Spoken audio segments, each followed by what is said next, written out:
What is good? What is good, everybody? Happy Wednesday, guys. I hope you're all off to a beautiful week. Hope you guys are crushing your goals, living your dreams, and having fun in the fucking process. So, today's episode, we're going to be going into me. So, I'll start with Jordan. Jordan, how are you doing today? Blessed beyond belief, brother. It's been a good day. I'm happy to be here yet again with my brothers. Excited for this episode. It's gonna be juicy. Ross, how you feeling, my brother? I'm feeling excellent. It's been a very productive day. I'm excited to really get into Joey's life. He is the last but not least out of us three that needs to metaphorically spill the beans. So I'm excited. I'm excited. I'm looking forward to this. It's going to be interesting. It's always great to get to know you guys. And every one of these episodes that we do, we get to know you just a little bit more, but this one's going to be a lot more. So, Yeah. with that being said, Joey, before you get started, how are you? I'm doing amazing today. I'm blessed. I'm happy. Definitely found some peace this past weekend, and very grateful for that. And yeah, couldn't be more grateful today. That's awesome. That's awesome. Well, only knowing Joey for how many months now? What are we at? When was that? October, September, I right? think. September, September. October. Maybe it's September. Well, it's been, we'll say, 4, maybe 5 months at this point. Um, it's nice to see how far people can come in a short period of time. Jordan's obviously known Joey a lot longer. So, with that being said, if I can see somebody grow a lot in a short period of time, I can't even imagine what it is like being inside your head and everything that you've been through to end up where you are today and becoming the man that you are today on this day, February 18th, 2026. So let's kind of just rewind. We're going to be doing a massive rewind, and you and I are Jersey boys, Jersey strong, dirty Jersey, use guys, whatever you want to say about us, but we say it how it is. And typically, we've been through some shit, and then some. Which, if it doesn't keep you down, it only makes you stronger. And it's about your reaction in life, the most important. So let's really rewind the tape on this one and go back to you, all the way back when you were born. Let's talk about where you came from, how you were brought up, what your family looked like, and the floor is all you. Take it away. Let, let's go. Let's go. So I was born May 12th, 1995. Those of you guys that want that information, there you have it. I was born a twin. I have a twin sister that was born with me. She was a minute older. So never lived that down my whole life, of course. I'm the baby of the family. Also have an older sister who is 7 years older than us. And yeah, basically was born very small, ironically enough, because I'm not a small man. And I think I was 4 pounds, 8 ounces, something crazy like that. I was a preemie. So I think when I was born, I might have been in the NICU for a little bit. And then we got out, we were good. And yeah, basically the first major life thing to happen was when I was 2 years old. My parents got a divorce. So that was the start of, I guess you could say, the trauma, even though I wasn't aware of it. I didn't know what the fuck was going on back then. I have zero recollection to that moment. Um, but yeah, my mom caught my dad on the pool table of our basement. So that was pretty crazy with a 15-year-old, by the way. So that was the start of, I guess you could say, everything. And then I think it was when I was about 3 years old, my stepdad moved in, and he was from Brazil. My mom did marry the painter. So he was literally painting houses and basically doing stuff like that down the street. She met him and he moved in relatively quickly. And they were married, I think, by the time I was 5.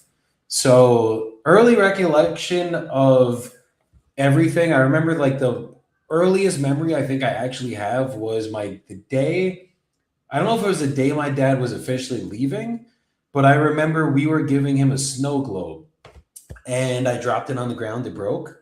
And that was the first memory I think I have, was basically of like not being able to give him the snow globe. He was going to move into a different apartment. I didn't know what the fuck was going on. And I don't know if I was 3, I don't know if I was 5. I don't even remember what age I was at that time, but that was like the first real memory I remember having, was like him leaving. Then from there, life was pretty easy. You know, we had my stepdad in the house. From my younger recollection, he was great. No issues there at first. I remember he was really dope. Like we had really good times with him back then, and just never really anything bad, at least I thought, happened. So I swam from the time I think I was like 5 or 6 competitively. I think it was 6 years old was the earliest you could swim competitively. And that was how I started. And I basically, yeah, I did competitive swimming for probably about 5 or 6 years. We were really good at it when I was like really young. I was on a team that the coaches literally were from the Olympics and shit, and that was just like very intensive training the whole night. Like when I was a fucking baby, basically. So that was why now I'm a fucking fish in the water. And then from there, Real quick, Joey. So yeah, from what you're saying, you were doing competitive swimming at an age that's so young. yeah, And I want to stop you in your tracks right there, because that's not normal. Like that's really not normal. I'm saying that in a good way, right? yeah. Against the grain, but like, have you noticed like, or did you ever kind of reflect back, like what even was the start of that? Or like most kids are standing on the side of the pool freaking out, or they have to be monitored by their parents and they're wearing swimmies and shit. And Yep. you're not only swimming, you're swimming competitively with probably some pretty assertive coaches. Like how, and like, how is this, how did it even transpire? And like, what do you think it's began to apply to your life and your upbringing? Because that's pretty important. So I think my mom worked, right? Like after she divorced my dad, she had to be the breadwinner of the house. And she was working as a senior VP of an engineering firm back then. And she would work every day until about, it was either 3 to 5 o'clock, probably about 5 o'clock back then. And I'm pretty sure that had something to do with it, right? Like first we did ballet because it fit the time slot. So like literally I remember my mom, this was, I think even before swimming, she put me when I was like 4 or 5 in ballet classes. And I wore the leotard once and I was like, what the fuck is this? I'm so good off this. And that was that. And then after that, yeah, she signed us up for swimming. So my mom was always a big swimmer herself. Like she literally swims laps to this day. And I was probably thrown into a pool by like 2 years old. Like I was probably a toddler, honestly, swimming. You know what I mean? Like literally before I could walk, I probably was already in the pool. So that's how, like, my sister's doing the same thing with my niece right now. That's kind of how our family is, and just gets us accustomed to being in water from the time we're very young. So yeah, I think that was probably something along the lines of it fit the schedule, give us some extracurricular after preschool or kindergarten, whatever it was back then. And it probably just worked with the schedule of everything, that so my mom could still work and we were good. So yeah, that was like the first young thing to happen. That's really cool, because I've noticed something, that there is a direct correlation with confidence throughout people's lives. Any kids that I see that are really confident swimmers, ridiculously young, as you see them grow up, they're typically a little bit more outgoing, a little bit more competitive, a little bit more like tough as nails, kind of mentally, because that's a pretty big feat to overcome so young, when most honestly don't know their ass from their elbows. Let's just face it. you know. Yeah. And I was nasty. Like I used to get first place all the time when I was little. Like I was very, very, very good when we were young. And then obviously, like as I got older, we still swam competitively in high school, but that was like not with the high school team. That was just like a summer league. And by then I grew muscles and we were not the best swimmers. So basically, I think that was like 5 or 6, right? Then as we got older, things seemed pretty good. I mean, I would see my dad on the weekends, right? Like every other weekend, we would go see our dad. I remember we would always just go get Chinese food or go to a restaurant, maybe throw around a football, like just small shit like that. And then what age was this?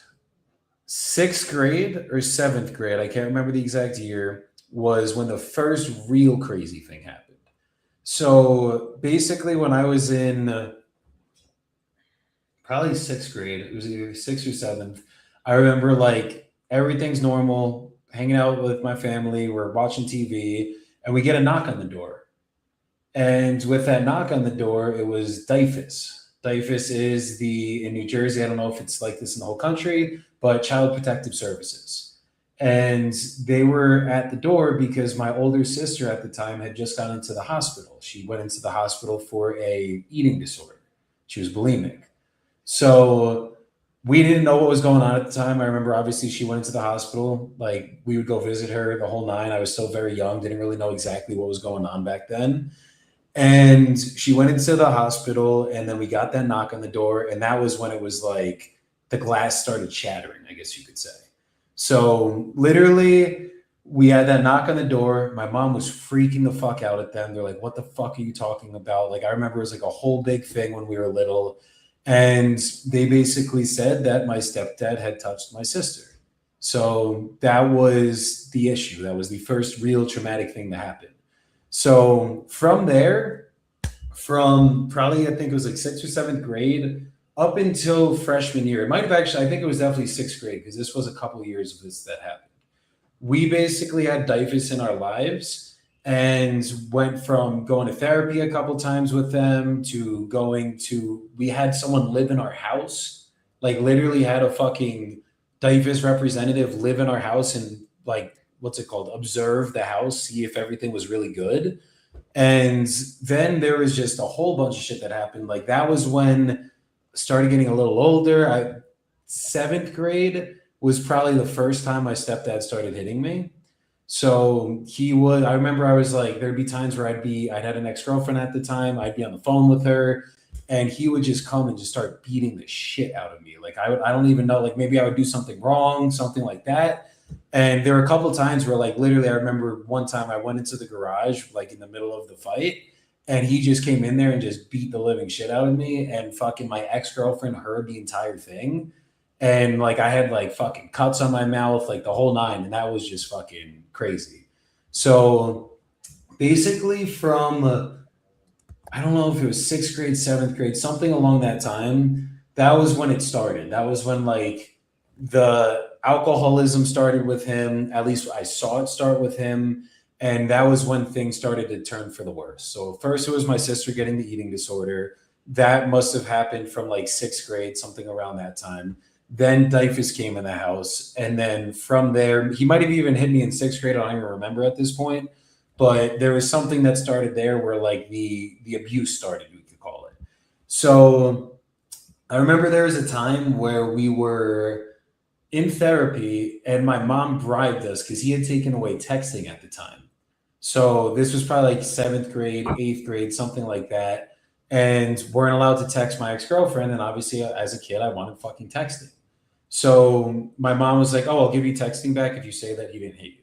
So literally we went into therapy, said that they didn't hit us. And then that was it. Everything was good after that. And he stayed in the house. But apparently this is what I was told. I don't know if this is true, but basically he would not get kicked out of the house. We would actually get taken out of the house had we had said that he did hit us or had we had said that the abuse was real. I'm pretty sure that's how DYFS works, is that they wouldn't remove him because that's his house. He lives in the house. He's the adult. They would just remove us in either places with a family member, places in a group home, something along those lines. So we also kind of protected him for that reason. And then the older we got, the worse it got. for years. So like basically, yeah, we had that lady living in the house. I remember there's one time where like we literally had middle of the school day, they like brought us in and we had to go to the police station. It was like this whole big thing. And then they fucking, it was just like craziness for fucking years. Um, Also quick rewind, just like a little side note. When I was, from the time I was like kindergarten to the time I was in sixth grade, I also took speech classes because I couldn't say my R's or my S's. So I used to say Wefku Hiwoth for fucking everything. Like I couldn't say my S's, and because my stepdad was from Brazil and had a really hard accent, he couldn't say his R's. So when I learned R, I would say like ah, like walled. So like I couldn't get it out.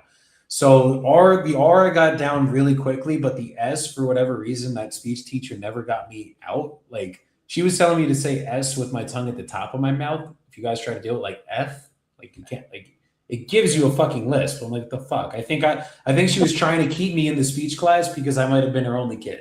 But basically, me and my old best friend Ben used to be in speech classes together for years. By the time I got to sixth grade, I met one teacher. She was like, put it at the bottom of your mouth. Like, I did that and it was fixed. It was that simple. So that was like just a little side note that happened. And then that was sixth grade up until probably freshman year of high school.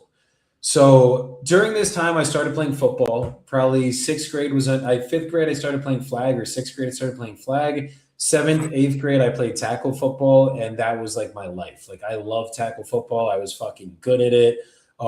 Yeah, sixth grade was when I started playing tackle because I remember me and my friend Emmanuel were fucking 123 pounds exactly at the time, and we would both go against each other. And my first time on the field, he fucking laid me out on my ass. And then as we got older, I kept growing and he didn't. And then obviously that would never happen again.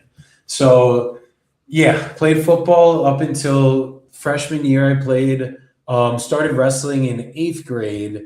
And throughout this entire thing, eighth grade, I started wrestling. Ninth grade, I started club wrestling and like really getting into wrestling. And then from ninth grade until senior year, I wrestled. And throughout this entire period, like I always say with my stepdad, it was like he would come into the house after work and you were either going to meet the best person in the world or your worst nightmare. Like there was no in between. It all depended on what he drank for the day. Did he get a six pack after it? Did he get a fucking pack of wine? Anything like that. That was basically what happened. So from basically, yeah, sixth grade to high school, that was what we dealt with. The older I got, like there were times where like it was just, it was getting bad. And I remember back then I never fought back. And like that was like a weakness I had back then. At least I thought. So I would never fight back. And then by the time that I was 15, I remember from maybe like freshman year to 15, I think that might be freshman, sophomore year, it kind of slowed down a little bit. Like the hitting wasn't as bad. He kind of chilled out a little bit. And then I remember one time I got my phone taken away for whatever fucking reason. I think about dating a girl at the time, did some stupid shit. Who cares? And he was supposed to give it back to me on a certain day. So when he was supposed to give it back to me, I fucking I went down and I was like, yo, let me get my phone back. And he's like, no. And I'm like, what the fuck do you mean no? And I like snapped back and then I was walking up the stairs. He was sitting on the couch in the living room. And I was walking up the stairs. I talked back to him. I started talking shit. And as I get to my room, he's behind me and he starts fucking screaming in my face and he pushes me on my bed. And when he pushed me on my bed, bro, I literally blacked out. And next thing I know, I woke up or like I came back to it. And we were, mind you, in my room, like I had, my bed was here. I had a fucking, like a little hallway to get here. You had to go out the hallway to get outside of my room. And all I know is I must have spear doubled him or some shit, like literally just picked him up and fucking slammed him on the ground like 10 feet, 5 feet, some shit like that. And all I remember is I'm outside of the room and I'm on top of him and I'm beating the living shit out of him. So this was the first time I fought back. I fucked him up. I wasn't trying to hit him. I was trying to kill him in this moment. Like literally everything in me, I was like, this is the only way out right now. This is the only way to get this asshole out of our lives. So I was just fucking going and going and going. And then I started choking him.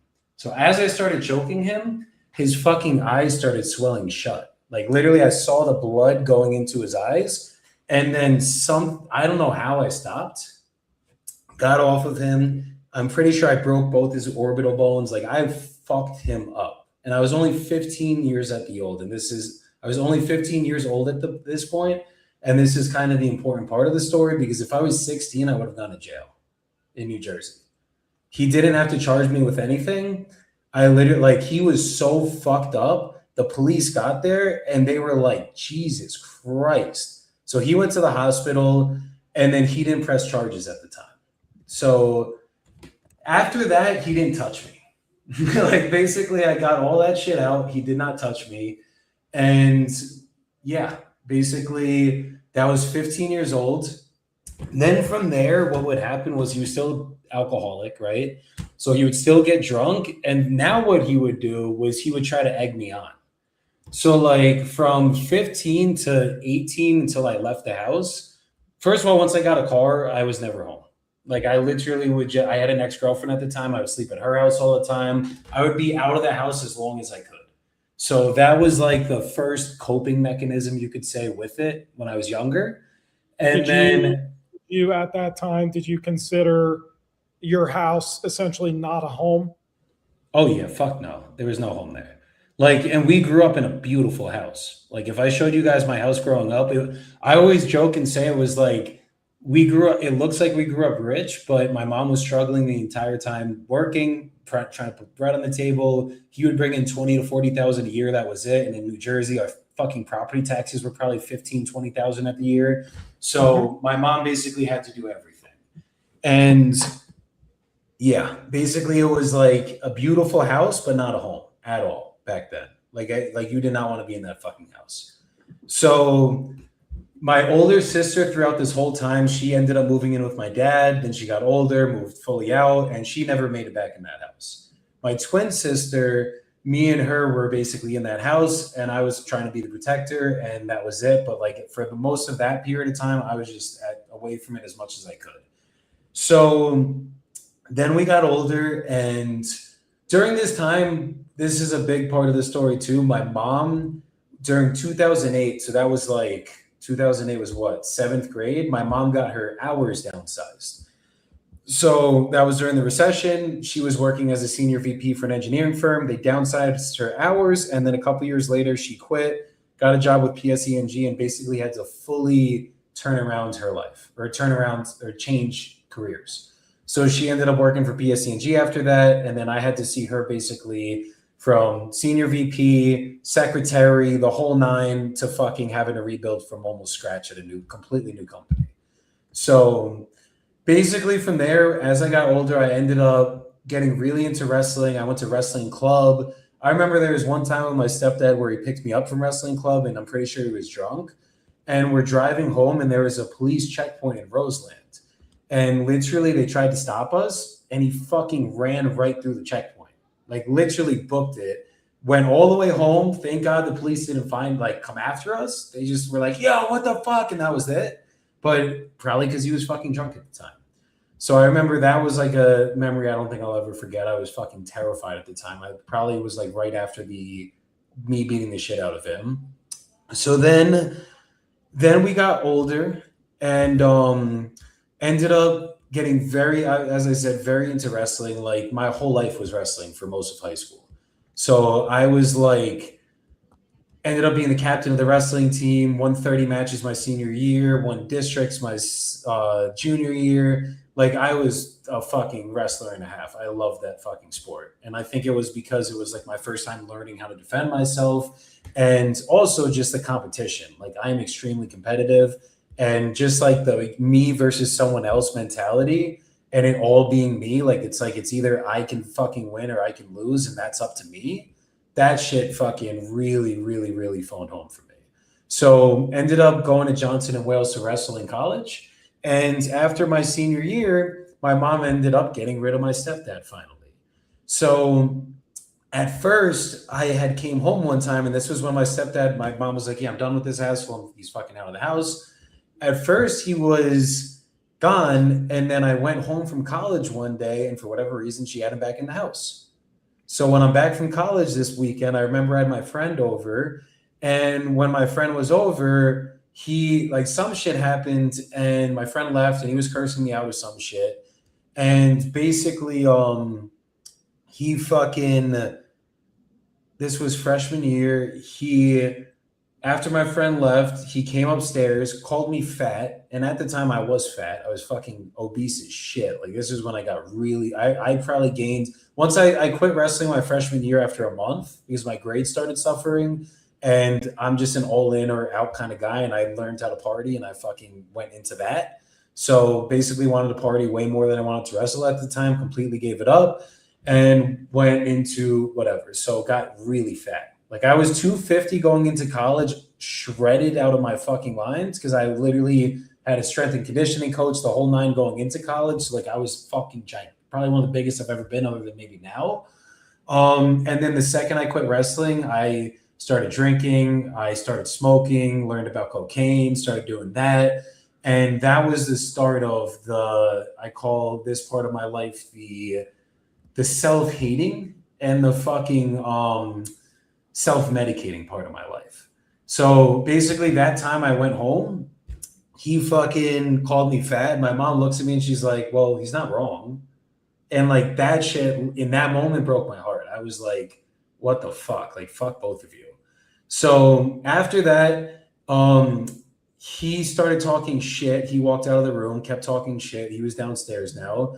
And up until now, his game from 15 to now was he was going to get me as mad as I could so I would fight him. And then he would call the cops on me. So we probably had the cops at my house once a week, if not once every other week, for years. Like literally from 15 to then was like the cops knew us fully. And basically from that, that was his game. He would try to egg me on. He would try to get me angry. I would keep my cool or I would fucking scream at him and call the fucking cops or he would call the cops. And this time I was like, I'm fucking done. I'm going to fuck this fucker up right now. So first I punched a hole in my wall in my mom's house. That was the first thing I did. And then the anger just kept going higher. And I fucking went downstairs to go fuck his ass up. And he had a knife in his hand. He had a fucking butcher's knife, like the ones that you cut meat with. So he had that knife in his hand. And I was in my boxers, by the way. This is where we paid the shirtless closer, guys. But I fucking literally ran out of my house. I was living in a condo complex at this time. Ran down the street into a fucking neighbor's, like literally as far as I could get from him, into a neighbor's, banged on one neighbor's door. They didn't answer. Banged on another neighbor's door. They did answer. They opened the door, called the cops, went to the police station, got a restraining order against him, and basically was going to press charges at this point. I was like, I'm fucking so done with this guy. At the time, my mom went with him, fucking drove off in the car with him, and that was that. Like basically, at the time, sided with him. And I never understood this part. Like now I do. I fully understand this part now that I've gone through the self-work. But there's this thing in toxic abusive relationships called battered woman syndrome. And that was the definition of what my mom had. So where from probably 18 to 20, 21, I didn't understand that. And I was angry at my mom. So for at least 2 years, like I would still talk to her, whatever. She would send money to me when I was in college, the whole 9. Like we still would have our relationship. But deep down, I fucking didn't. I was not happy. And then I started like basically from after freshman year, we got our own house in college. And in that house, it was a party house. It was fucking literally across the street from all the fraternities. It was 3 floors with 3 bedrooms on each floor. So it was 9 of us that lived in the house and we were all degenerates. So like we had fucking bongs in the house and all of it. We started smoking weed, started taking Xanax. And that was where I got introduced to Xanax, was in that house. So basically every night at the end of the night, I would fucking rip the bong so hard and get as high as I physically could to go to sleep. And this was when I started telling myself that I would need to smoke to sleep. And basically the higher I got, the less I had to think about. I didn't have to think about the trauma. And yeah, so I basically would smoke every night, at times every day, would not go to class, like literally never went to class. And basically would just take tests for the classes. And that was that. That was sophomore, junior, and senior year. So at the time I was dating one girl, and she, like, I remember there was probably a year where like me and her literally just stayed in the fucking house. During this relationship, so mind you, let me rewind a couple relationships back really quick. A lot of things I noticed I did was I would go into relationships that were very toxic. So the first girl, Brooke, shout out Brooke, met her junior year. This was after my first heartbreak with my first real girlfriend that I had when I was younger. Lost my virginity when I was 13 and shit. And fucking, like, that was like the first serious relationship. But then after this started the real toxic relationships. Like Gabby, I was the toxic one. I fucking cheated on her. I fucking whatever. I just was not like, I just didn't care about much. Then I met Brooke, and she was a year older than me. And I basically would fucking, she was basically dating another guy while she was dating me. So she had an ex-boyfriend that she was still with. And during that relationship, for whatever reason, I just fucking was like she would just lie to me, and I would just be like, try to make it all be cool. So this was the first controlling relationship I was in. When we were in high school, we threw a party at my house. She got mad at me for throwing the party, fucking smacked me one time for like all this stupid shit. After high school, I got rid of her. That was the first toxic relationship. Then went into, I had some stupid relationship like freshman year. I don't even really count that one. But then sophomore year, I met Megan, and Megan was my girlfriend for most of college. So like there was a year where like I was literally in my room. She didn't even smoke, but like I would just be high as fuck all day. We would just like lay in my bed and just eat shitty foods and just fucking, I would smoke, and that was our relationship for a little bit. Like it was just the definition of depression. And I would just lay in that fucking bed. My friends would come in the room. I would order fucking food. I was just disgusting. I literally got up to 285 pounds, and like pure fat, like just like I got fucking stretch marks on my stomach from it, like the whole nine. Like I literally went from being in immaculate shape all throughout high school to being just like a fat fucking lard. I had like a double chin, the whole nine. So during this part of my life, I was just very self-sabotaging. I just really didn't give a fuck about much. And my excuse for everything was I, because my trauma, I fucking smoke weed and I do drugs. And that's just what I do. And that's why I love smoking weed. So literally smoked my life away for years. Then I got introduced to Xanax. At first, Xanax was just a party drug for us. Like we, not even a party drug. Like we would just take it. The first time I ever took it, I literally went to sleep, and that was that. But then the next day, the feeling I had was like, holy shit, I feel fucking great. I feel like Superman. So then we would take it occasionally for a couple years straight. Like this was like on and off. We would call it having a bean night. We'd be like, we're gonna pop a bean tonight. We're gonna fucking chill. We're gonna smoke. I had some girl. I literally was in with Megan. I had a side piece. Like I literally was in toxic ass relationship. She cheated on me at the house. Like we had a party one day. She was blacked out drunk. I ended up finding out they put Xanax in the juice at that party. And she was going to give a kid a hug, and I literally saw them peck right in front of my face. And before this, like that relationship was beautiful. Like really was a very dope relationship.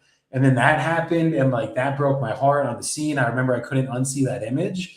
And then my dumbass broke up with her for a day, got back with her, and we dated for another 4 years. So in between this, we would like be on and off. I'd have fucking side pieces. I'd have fucking other girls on the side, the whole nine. It was just fucking terrible. And I think a lot of this was just me being a piece of shit. And because I was self-sabotaging. I was just like, I'm not happy with myself. And I just kept attracting what I was. And what I was at the time was a miserable fuck. So dated Megan for a couple of years, and then towards the end of that relationship was when I graduated college. I met Laura, who was my next girlfriend, who I dated for about 4 years. And at the beginning, I don't even think Laura knew this at the time or even now, but during that relationship, for the first year and a half, I literally had an addiction to Xanax. So like there were a couple times where we did psychedelics. We took acid. I mean, freshman year we did mushrooms at the dorms. Then we got into acid. And I remember during the acid trips, I was the fucking best. Like I was the energy. I was the one that like was the spiritual guide for everybody, because for whatever reason, even though I was so fucked up at the time, I was just always positive, good energy. Like as fucking weird as it sounds now talking back on the story. But went on a couple trips, started learning more perspective about life, started understanding like I don't want to do what my mom did, which was just, my mom was a valedictorian of her college. She did all the right things. And she still got the shit end of the stick when fucking 2008 happened. Financial crisis happens. They downsize her on her job, and fucking she ends up having to go work another job, start back down the ladder, and climb back up. So I met this kid. Go ahead, go ahead. Real quick, just to jump in real quick. Maybe you were alluding to this right now, but I noticed you brought up a lot of, you surrounded yourself by all women for the most part, right? It was either girlfriends, other chicks you were hooking up with, and then you had this on and off kind of sort of good, sort of bad relationship with your mom. And there was a lot of you out of the house. There was a lot of college. But what about your guy friends? Like you talked about, I'm doing this, I'm self-sabotaging, I'm smoking because of my trauma, because that's why I'm acting like this, right? Oh yeah. Did you have any like ride or die guy friends that like, was there anybody that was just the slightest bit concerned or called you out on your shit that you had or had the balls to, or were they just kind of your party acquaintances? Party acquaintances. So I had a whole group of friends, that house that I lived in. So it was actually the most toxic place to live in, by the way. So these friends were like the cool kids of the college, right? And they talked more shit than anybody. My whole life, like I got bullied when I was really young. I remember when I was in like elementary school, I got bullied for lunch money. And then throughout high school, I got bullied, I think, a couple times through some people. Like everyone would always talk shit because I was the one that like, I didn't react. You know what I mean? Like you could say whatever you want to me and I would never react, because what could you say to me that's going to hurt me more than what I heard on a daily basis at home? So basically, like, yeah, high school, like me and all my high school wrestling friends, we would always talk shit, bust balls, the whole nine. And I was always the butt of the joke from high school to college. So even in college, like I basically got bullied by the people I lived with. So like every fucking day they would just talk shit to me, and I would just go in my room and smoke weed and just fucking shut it out. Take Xanax, shut it out. Take acid, close the door. And basically, like, I mean, I didn't care. There were times where I did care, obviously, right? Where like they just went too far, but I would never fight them. I mean, I actually ended up fighting one of them, my boy Matt, and I fought him twice. One was on my birthday, and another time was at my house when I was blacked out. I think I might have egged him out the second time, but the first time was 100% him. It was my 21st birthday, maybe? No, 18th birthday, 19th birthday. I was young still, one of those. And yeah, it was 19th. We were still in the dorms. And we went to a party. He was really fucked up. He didn't stop talking shit. It was literally on my birthday. And I was like, bro, fuck you. We get back. I ended up fighting him. That was the first time I laid hands on anyone because, bro, after I fought my stepdad, like, I was almost afraid to fight. Because, like, once that comes out of you, like, brother, I know what these hands can fucking do. I was a couple punches away from him literally dying. So, like, I didn't want to do that again. Like I was like literally I had nightmares of me not stopping and shit. And I think that was what kind of led me to never really fight back after that physically. So anytime people would talk shit, I would just be like, cool, I don't care. Haha, you guys are funny. And that was that. So all the guy friends I had, I mean, my boy Nick that I actually started my business with, towards the end of it, me and him it's funny because like we were both just fucked up at the time. We were both taking Xanax together. We were both fucking drinking together. We were both doing blow together. Like we were partners in crime and the bad stuff, but we also were the only two that didn't talk shit to anybody. You know what I mean? Like we were literally out of that whole friend group because we stayed with them until I was a senior. And then my senior year, I moved out of that house and got the fuck away from them. And they were all pissed at me and they're like, how dare you fucking leave? And I'm like, I had to get the fuck out of this house. You guys are toxic. So during that time, I would spend all my time with my women and spend the other time with Nick. And me, like Nick was my closest friend in college. So me and him were the only two that were like-minded in terms of like, we don't understand why everybody talks shit. Like just fucking get over yourselves. And they would make assholes out of themselves all the time. and we were just fucking, yeah, just doing our thing. So yeah, that was my friends in college basically. And then the entire time through that, it was just fucking what's it called? It was just drugs, just getting fucked up, getting as fucked up as we could. And getting like we would drink. I mean, I was a party animal back then. I would fucking go out like freshman year would go out 7 days in a row sometimes. Like it was just I was just bad. I mean that, but that part was just that wasn't self-sabotage at that point. I think that part was just I'm a fucking freshman in college. I'm finally free and let's fucking have some fun. And we had fun. Yeah, But I think you're if you're a freshman in college, you're weird for not doing something every night. yeah, you know what I mean? Like that part was whatever. I Like don't think the problems came until the weed. yeah, you're finally, or at least you feel you're free. You feel obviously the closer you are to the age of 21, you feel pretty much invincible. Yeah. And I think a lot of people should experience that. So anybody that says, 100%. "Oh, anybody that says, oh yeah, no, I partied too much," like, yeah, probably, but like, there's a lot of learning experiences that you do grow out of honestly getting that fucked up that many days in a row and surrounding yourself by probably strangers, you know? Yep. 100%.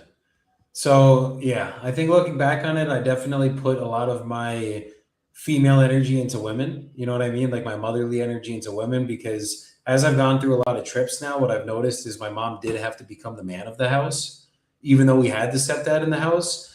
And I think I was seeking that energy in every relationship I had. So like I was very clingy back then, very relationship oriented, where like I had to have a girlfriend. I wasn't good if I didn't have a girlfriend.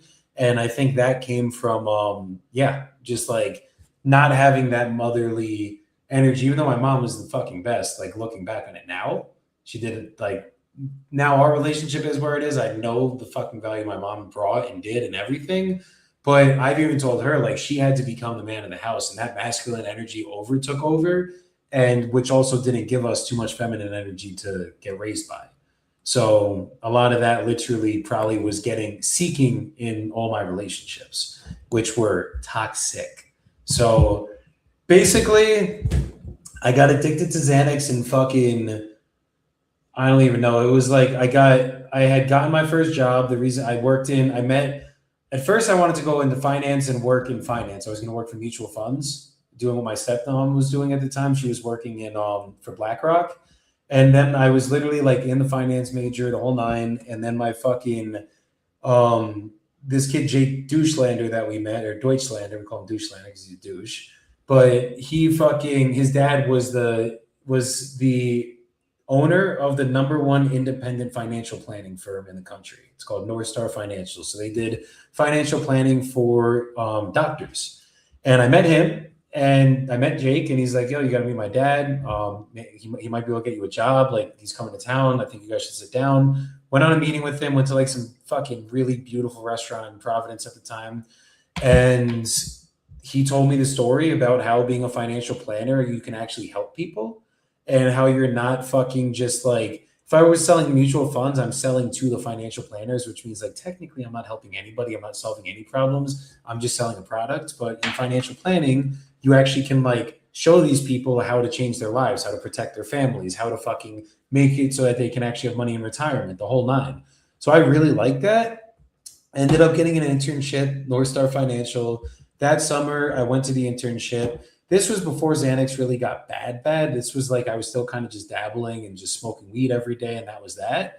And got the internship there. They ended up hiring me after the internship, and I started studying for my tests. I had to study for my life and health first. I got that passed. Then I was about to start studying for my Series 7, laying in Laura's bed one day after a fucking long night of drinking, after a Saturday night out, and I get a fucking call, and they have closed down the branch in Boston, and they offered me a job in either Milwaukee, which I'm like, Milwaukee or Dallas? And I'm like, I'm not fucking moving to Dallas or Milwaukee. That's crazy. So I called Jake's dad, who me and him had a good relationship at the time, and I was like, "Hey, could you give me a referral into another place?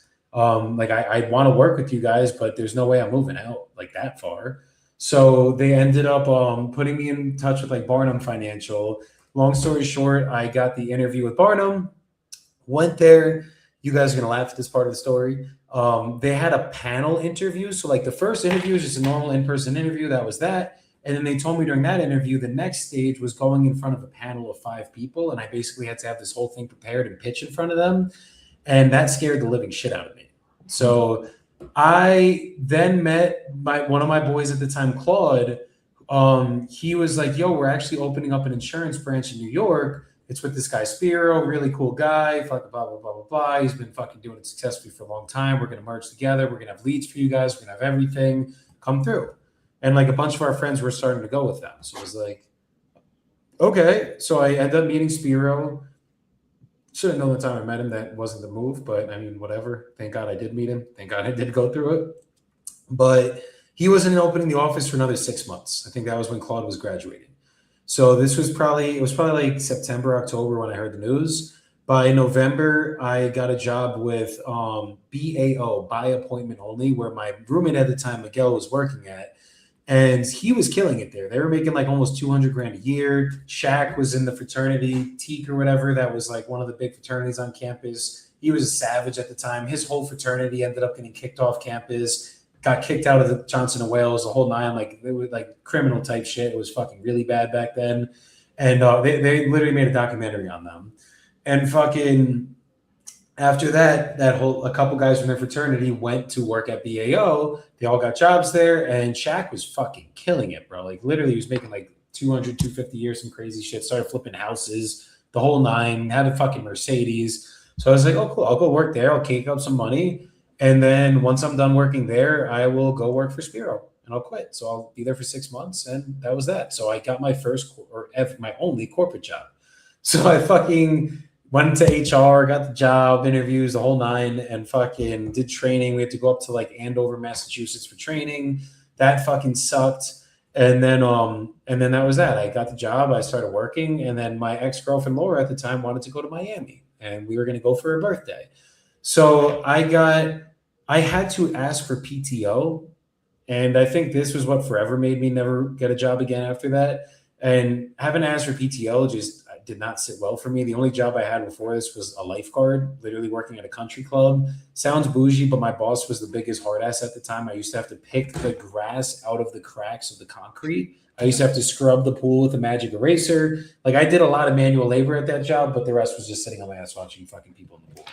And long story short, yeah, I fucking got the job at BAO. That PTO thing happened. I fucking hated it. I was like, this is ridiculous. I mean, they let me go. It was just the fact that there's a possibility that we couldn't go. I was like, oh, hell no. So we went on that trip. I think it was probably February. And then I had quit that job by June. And by the time I had quit, I was fucking killing it in the seat. Like I was just setting mad appointments. I was getting paid good. It was like, I was doing pretty good, but it was just like, fuck no, I'm getting the fuck out of here. So I quit, moved back to Jersey, to my mom's house in a condo. I went from living in a beautiful 2-bedroom apartment at the Rubber Lofts in Rhode Island to living in my mom's upstairs in a condo. And at this time, I was still smoking weed every day, commuting into now Long Island. And basically for the next 3 years, at first we commuted from New Jersey, from Roseland, New Jersey to Long Island, which was about a 2-hour to 2.5-hour commute every day each way. We would go in. There were no leads. Our leads were our friends and our family. So, I mean, they had like some old ass lead deck we called from at first. And then there were no leads. The kid Claude that we had signed up with had a drug problem at the time. The first day in the office there, we did blow, literally. Like we were fucking ripping lines of coke. And then, yeah, so during that time, right, like of me working at BAO, I was starting to dabble a little bit heavier into Xanax. And by the time I left BAO, my friend had a Klonopin script at the time. I bought it off him, and that was like a 3-4 month period where probably every day I was taking a K-pin. So I was like, I would get off of work. During the day, we would take Adderall, and then at night I would take a fucking K-pin. And that was a cycle for about 3-4 months until I left. And then once I left, I did not have any access to any Xanax or any K-pins, and I was done. So basically, I fucking fully quit the Xanax, and for about 6 months, I went through some of the gnarliest withdrawals I've ever gone through in my entire life. And I've gone through cigarette withdrawals because during the time in college, I was also smoking cigarettes. And then one time my dad had moved to North Carolina for my stepmom's job. I had to go visit them there, and I fucking didn't smoke weed. I didn't bring any weed, and I didn't bring any cigarettes. And I remember I literally had one night where I called my dad thinking I'm having a fucking heart attack. It was a panic attack, and that was from the cigarettes and shit. This time around, I didn't have any real panic attacks, but like every fucking day, I was shaky. I had anxiety. This was like the hardest thing in my fucking life. One of the hardest things I had to deal with. So 6 months later, got over it. We were cool. And then probably another 6 months later, I got arrested for weed. I had an eighth of weed coming home from work after a long day of work, literally going to my boy's house to go pick up an eighth to go fucking smoke. I remember we had Platinum Kush. It was one of my favorite strain of weed back then. And I got fucking arrested. It was all my fault. I parked my car in the wrong spot at my friend's house. I've never had an issue parking my car there before, but it was a resident spot. And long story, I was literally just going upstairs. My boy's like, yo, you want to smoke really quick? I smoked a fucking blunt. Come back downstairs. There's a cop in my fucking car. I go up. I'm like, hey, sorry, bro. I'm moving right now. My bad. I was just going in and out. And the cop looks at me. He's like, where are you going? Why are you here? And I'm like, I was just visiting a friend after work. I was in a suit still, or like fucking nice clothes. I'm like, I'm just going home. And he's like, okay, cool. You smell like weed. And I'm like, he's like, do you have any weed on you? I'm like, no. And then he fucking searches me. The second he starts patting me down, I literally just take the weed out of my pocket. And I'm like, here, bro, fuck you. So apparently, legally, that was the worst thing you could have done, because if you give it up. Oh, yeah. Ross is like, yep. What an idiot. What an idiot. Now continue that. Yeah. So gave the weed up and got arrested from there. And then basically, yeah, dude, that was a fucking shitty point in my life because I was so broke. Like, bro, we weren't closing anything in insurance. My biggest dream was to just close one 10K deal where like I made 10K.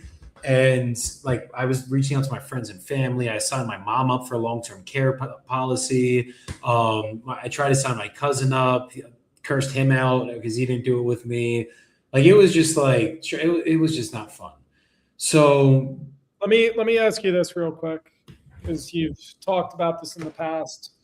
You brought up this weed arrest and your relationship with cops and things like that. Coming from the cop himself. Coming from I don't identify as that, but had a couple experiences with that. Based on what you're saying, I want to ask you this, because consciously you pulled that out of your pocket. You knew it was the right thing to do, right? Yeah. Which it was, right? They're going to find it anyway. Fuck it, right? Looking back on it now, with everything that was going through your life, do you think that moment when you did that happened for you, or it was maybe a sign of you surrendering? Like just that moment in time, because there might be more significance than you think at that exact moment when that happened. Because I've been arrested for criminal mischief, and I've arrested people that kept going down the wrong path over and over again. And if I didn't arrest them, they would have died. And they said that I saved their life.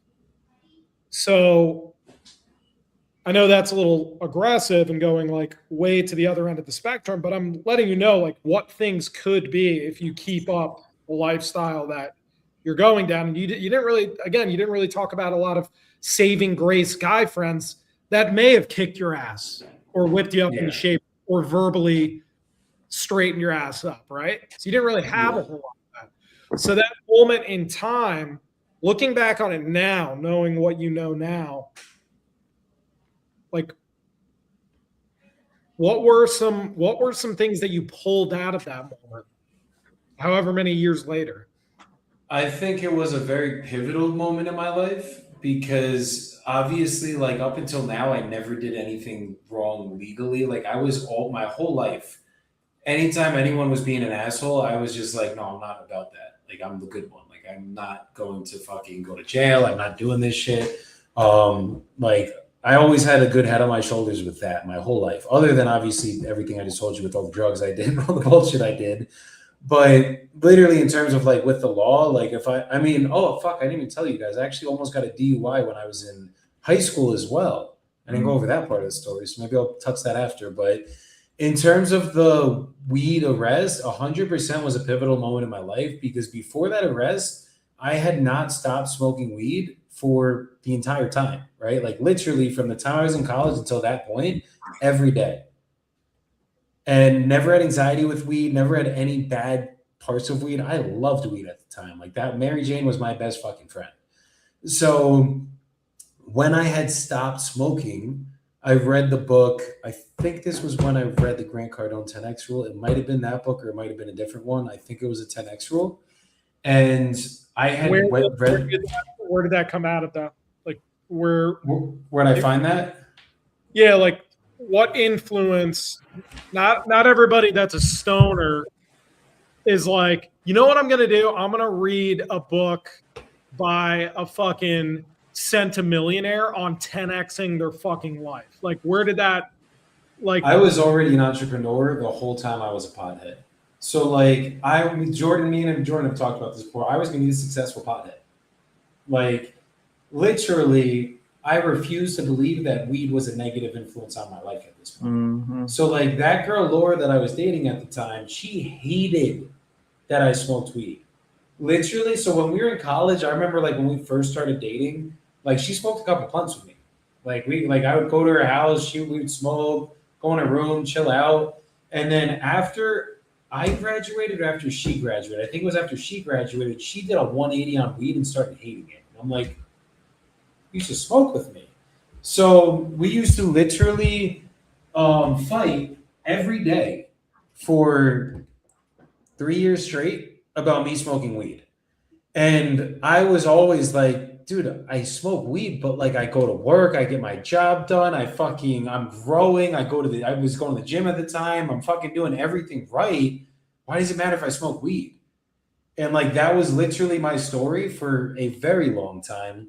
And I'm like, weed doesn't matter. Like I was so desensitized to weed at the time where I'm like, look, I go to work, I do what I got to do. When I'm done with work, I had an effective day, and then I fucking smoke, and then I play video games and I go to bed. What's wrong with that?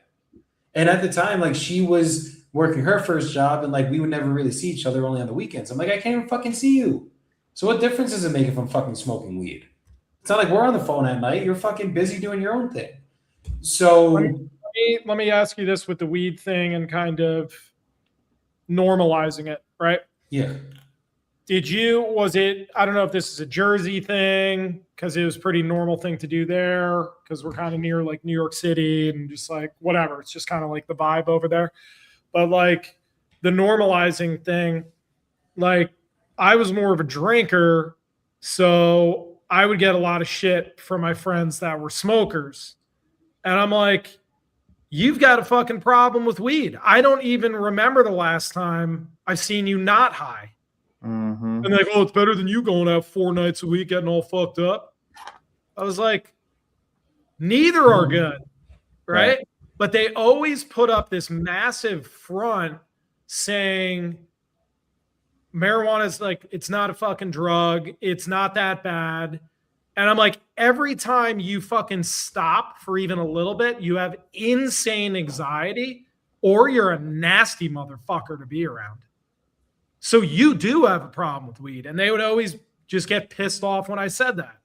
And I'm like, if we're doing anything, putting something that alter our state of mind into our body and we like it enough, can't that form an addiction? Yeah. I think the common concept rather for potheads, and Joey, relate with me here if you can. I always used to rationalize it because it's like, bro, I could smoke a pound right now. I'm not going to die. You Yeah. could drink 3/5 of vodka, you'll probably die. You could take a whole pill bottle of Xanax, dead. Fentanyl, dead. Just any drug, you die. Marijuana, I'm not saying it's impossible. It's just really, really, really hard to take that substance to the grave. That is how I rationalized. I was like, well, I'm better. It's not a drug like alcohol. You'll die. I can't die from weed, so it's all good. I can't die from weed, but you could die from coke, so I'm all good. I'm Exactly. not doing that though, but I'm good. And I can function on weed. Yeah. Like weed doesn't affect me, right? I can function on it. Even if I smoke, I'm still good. I might be a little antisocial, but that's about it. And that's why I'm only smoking at night now. And who cares? I already did my work for the day, right? So like, why not? Why can't I shut my brain off at the end of the day? And that was the justification for it for a long time. But when I had quit weed that first time, I remember I went Super Saiyan mode. And oh no, it was the 12-week year was the book I read. And I read that book so fucking fast.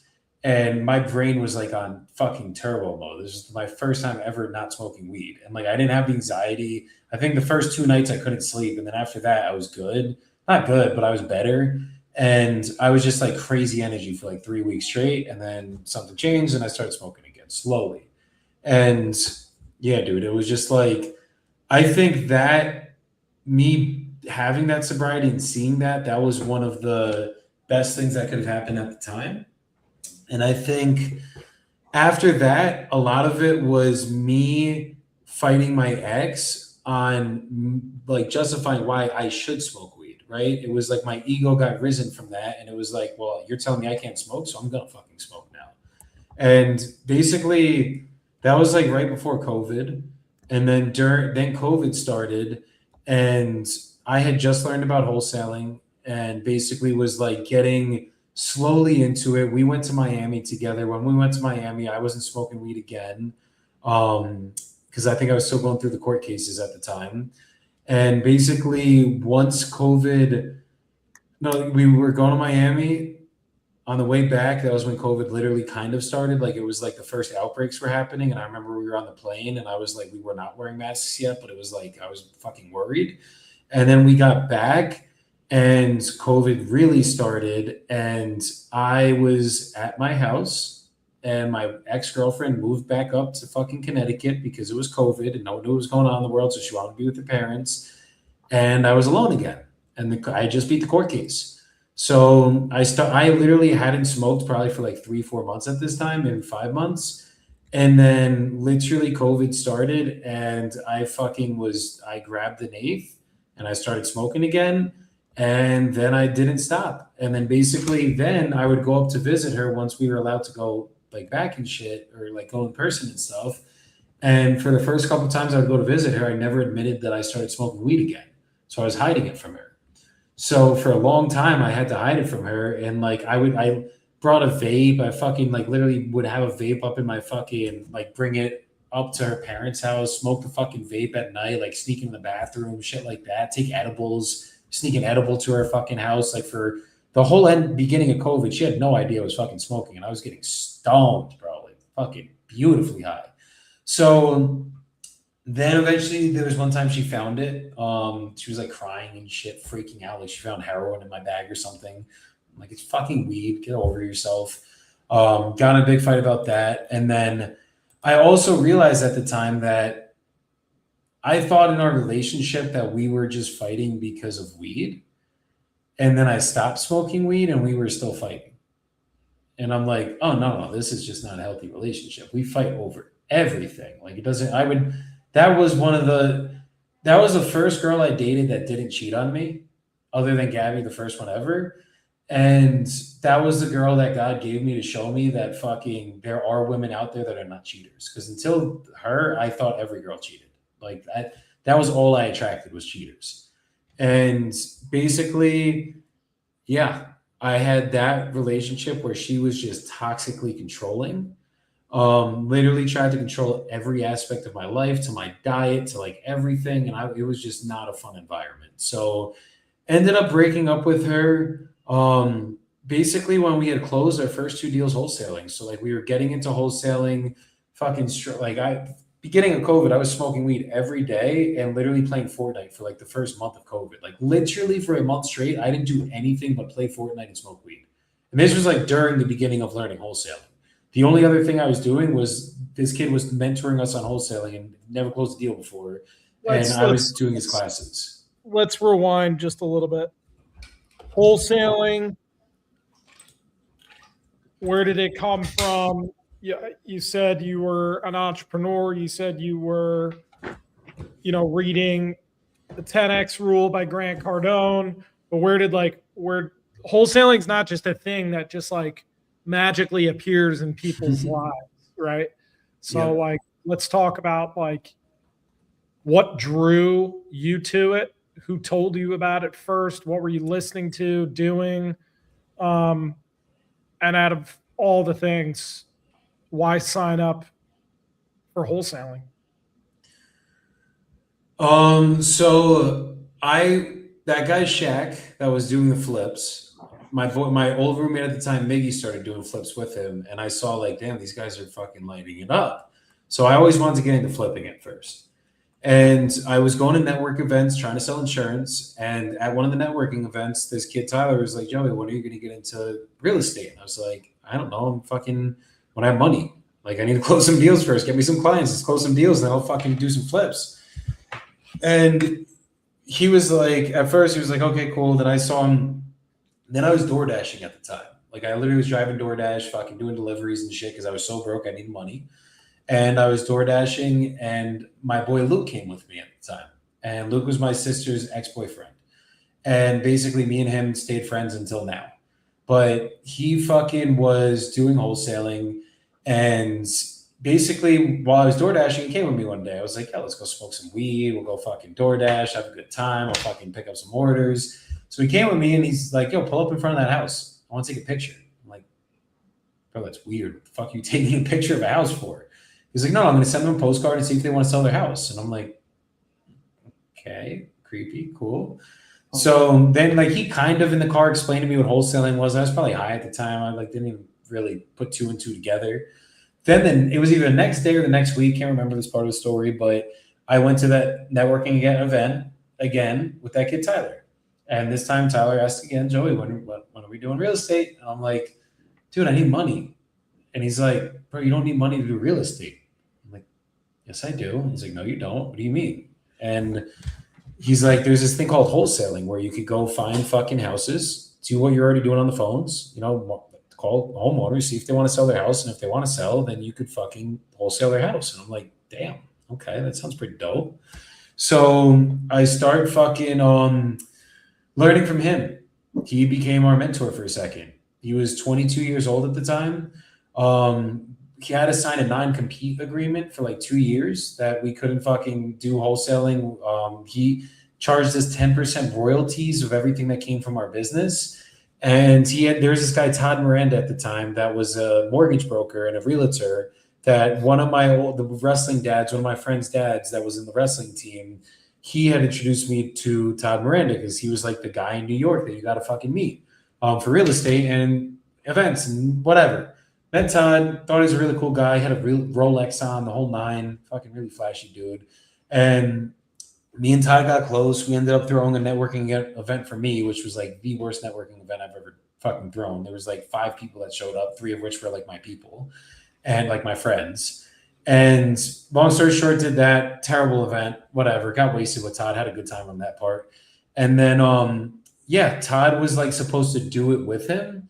And then Tyler was the one that knew the wholesaling. So I had thought he'd close all these deals. So he literally had built like a whole course on wholesaling, bro. We were doing classes. Like he was fucking teaching us all the blocking and tackling.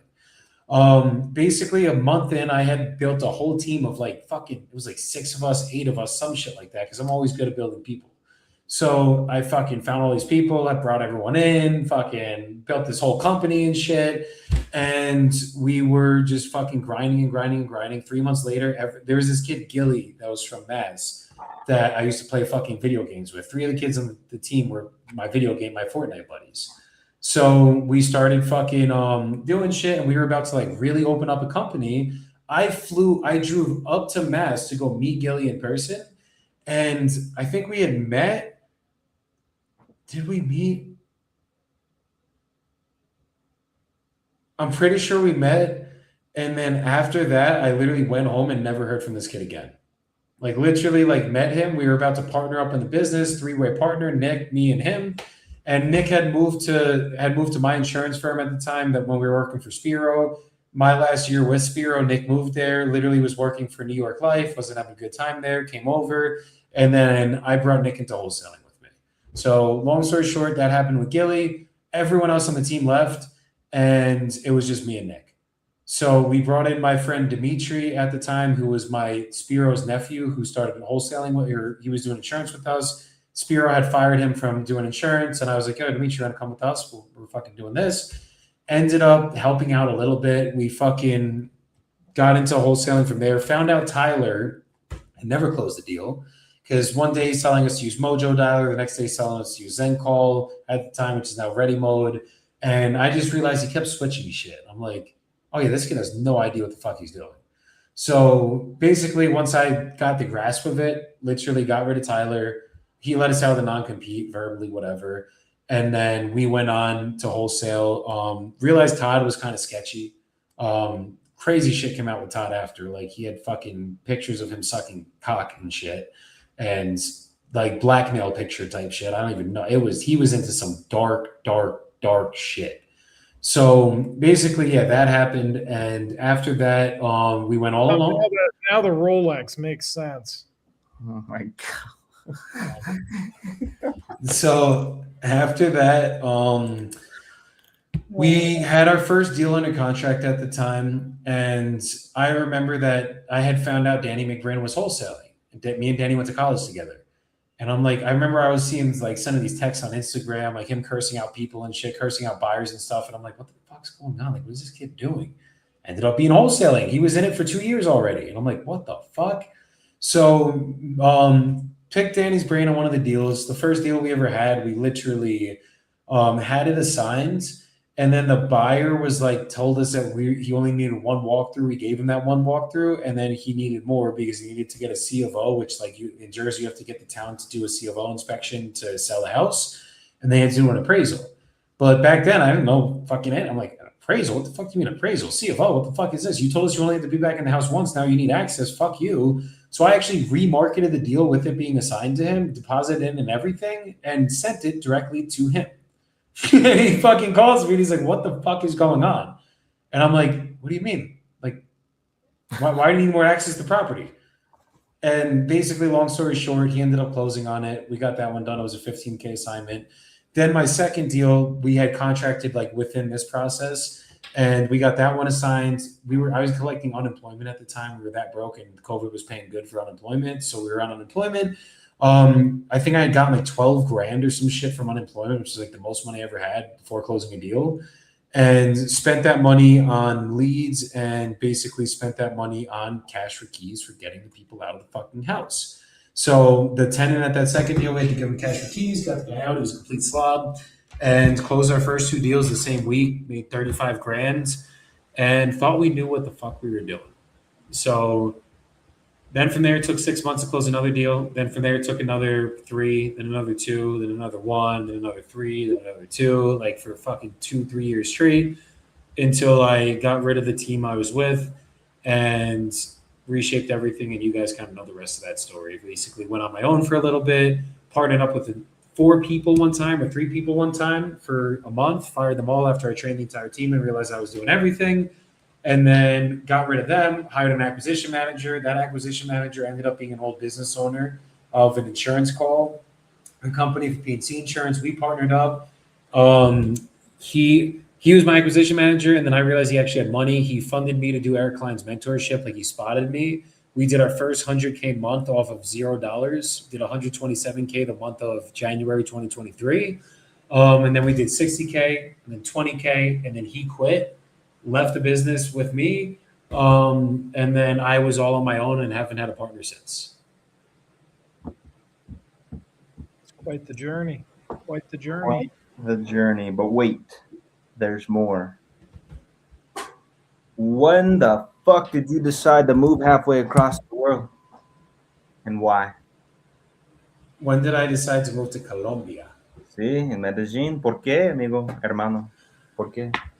Okay, we got to go all the way to today, so we'll do it. So I was during working with Nick. Me and Nick were partners for 3 years, and with me and Nick being partners, we hired Anthony and Alec. Alec was Nick's brother. Anthony was one of my boys I went to high school with and middle school with, and we wrestled together, played football together, the whole nine. So I started traveling to Ecuador. My boy Jaco, who was it's kind of a funny story with Jaco because we got in a big brawl with the wrestling team when I was a freshman. After I quit the wrestling team, the fraternity I was friends with, they ended up getting in the biggest brawl. I fought this kid in the middle of the streets, and the whole wrestling team hated me after this. So Justin was on the wrestling team at the time, but me and him went to high school, like not together, but we did club together. So we were kind of cool in high school. And then we were not boys after high school, like in college after the wrestling team shit. And then one time Justin came over to my apartment because Miggy was on the wrestling team, but he wasn't there during the fight period. So like me and Miggy were fucking boys. And Justin came over one day. We played FIFA together. We made a bet where like whoever loses has to do push-ups. I think I might have done 100 push-ups at the time because Justin was disgusting at FIFA. And we became boys. So Justin started dating a Ecuadorian girl. And mind you, my stepdad was Brazilian. So like I used to go to Brazil from the time I was probably 2 or 3 to the time I was 10 or no, I think like 11. No, 12. 12 was last year we went. I went every single summer for like 3 months at a time or 3 weeks at a time. So loved Brazil, loved South America, loved the people. I remember the women, even though I was a little baby, they were fucking beautiful back then. So loved Brazil overall. And then just didn't like him. But other than that, yeah, we went to Ecuador for the first time. My first trip to Ecuador, we went to Quito first. Then we went to Tena, which was in the middle of the jungle. Literally went in the Amazon. It was the sickest experience of my life. I fucking had a blast there. This was kind of in the middle of me stopping and starting weed, by the way. So like I remember I'd smoked a little weed there. Then we got back to Quito, had some good weed there, and we went to Baños. So quick side stories. I met a girl in every city I went to in Ecuador. Only there for like 2-3 days. This was my player phase, guys. Like I was a fucking fat stud back then because I was still not weight loss was not my friend yet. But we were crushing it with the women game in Ecuador. I was having a fucking blast. And this was after I broke up with Laura. After I broke up with Laura, I was single for 4 or 5 years. Like literally until I met my wife, I was single. So going down to Ecuador. Can do some damage in 4 or 5 years. Oh yeah. Oh yeah. But I was okay. Didn't tell you guys this part. My rule for a very long time was if I won't date you, I will not fuck you. I definitely broke that rule a bunch of times throughout the spiritual journey. But when I broke up with Laura, I fixed myself. I realized finally that I was the problem, not all these women. And that's why I wouldn't date a single woman until I met my wife. And literally, yeah, I think I went celibate for like almost a year, like almost went a whole year on purpose without having sex. And then I was doing like semen retention back then, the whole nine, like wouldn't jerk off, wouldn't do fucking any of it. And that was fucking pretty gnarly. And then from there, I started going to Ecuador, met a bunch of Ecuadorian women, broke that rule 100 times, kept meeting women. I mean, the girls I was meeting, like I did fuck with. But yeah, the first trip to Ecuador, I met a girl in the jungle, I met a girl in Quito, and then I met a girl when we went to Baños who was beautiful, Tati. She was gorgeous. And fucking, long story short, I really hit it off with Tati. We fucking talked after I left Ecuador for like a month or two. And then after that, she ended up dating another guy, got pregnant, or like she was in a toxic relationship, got back with the guy, got pregnant, and then was with him for like a year, broke up with him, whatever. So then we went home. Whatever, went back to Ecuador because my friend Justin had hit me up and was like, I'm going to ask Sonia to marry me. So I want you guys to be there for that. So we're going back to Ecuador. So I went back to Ecuador. This time we went to the beach. Fucking love the beach. We went to Mantanita, which is right next to Guayaquil. And that was a beautiful experience. And then we went back and went to Rio Bamba, which is next to Chimborazo, which is one of the biggest, or probably the biggest volcano in the world, I think. It's the highest mountain in the entire world, higher than Mount Everest from like closest to space, just not the bottom to top. Like Mount Everest is like a bigger mountain, if that makes sense. But Does that not make sense? Basically, Mount Everest is a taller mountain, like in terms of from the base of Mount Everest to the peak of Mount Everest, it is taller. Higher But elevation. Chimborazo is way higher elevation. It is Got it. literally like 25,000 feet or 22,000 feet, like something ridiculous like that. It starts at like, I think like 18,000 feet. So, yeah, we went to Riobamba. They got engaged, had a good time. And then, yeah, I think I met, what happened that time? Oh, yeah, that was the time. So I met Alvarito, the guy that does my media. I met him the first trip we were out there. We were out at a nightclub in Quito. Fucking met Alvarito. He introduced me to all of his girls. Fucking ended up fucking one of them, having a great time with one of them. Me and her talked for like a minute after that, even though me and Tati were already talking. She blew me off. Me and that other girl started talking for like a couple months. And then we cut it off. She didn't like me smoking weed either. So I was like, yeah, I can't do that. Fuck that. I just broke with my ex-girlfriend for this. I'm not about to do this again.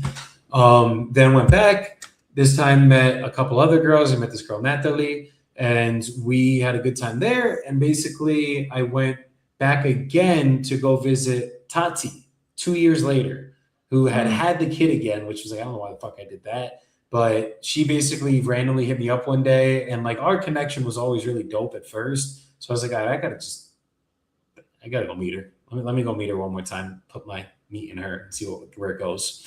So the old meat stick. Great. So basically, I fucking went back by myself this time, and this was my first time going to Ecuador fully alone. Like I did not have any friends with me this time. Went back. Natalie let me stay at her house. Me and her had like a quick little thing, but then we really were just good friends after that.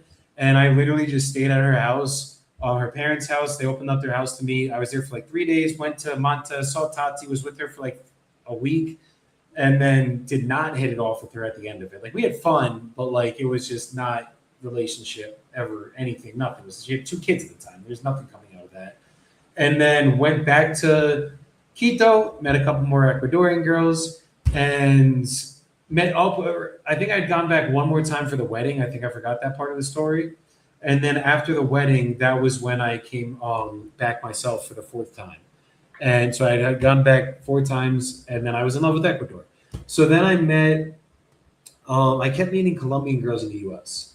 Literally met an au pair that was like a foreign exchange person that literally was like working as a maid in someone's house or nanny in someone's house, and met her. Like it was cool. We never really did much. Like it was just not it. And hung out with her for a while, and then just kept meeting Colombian women. Right.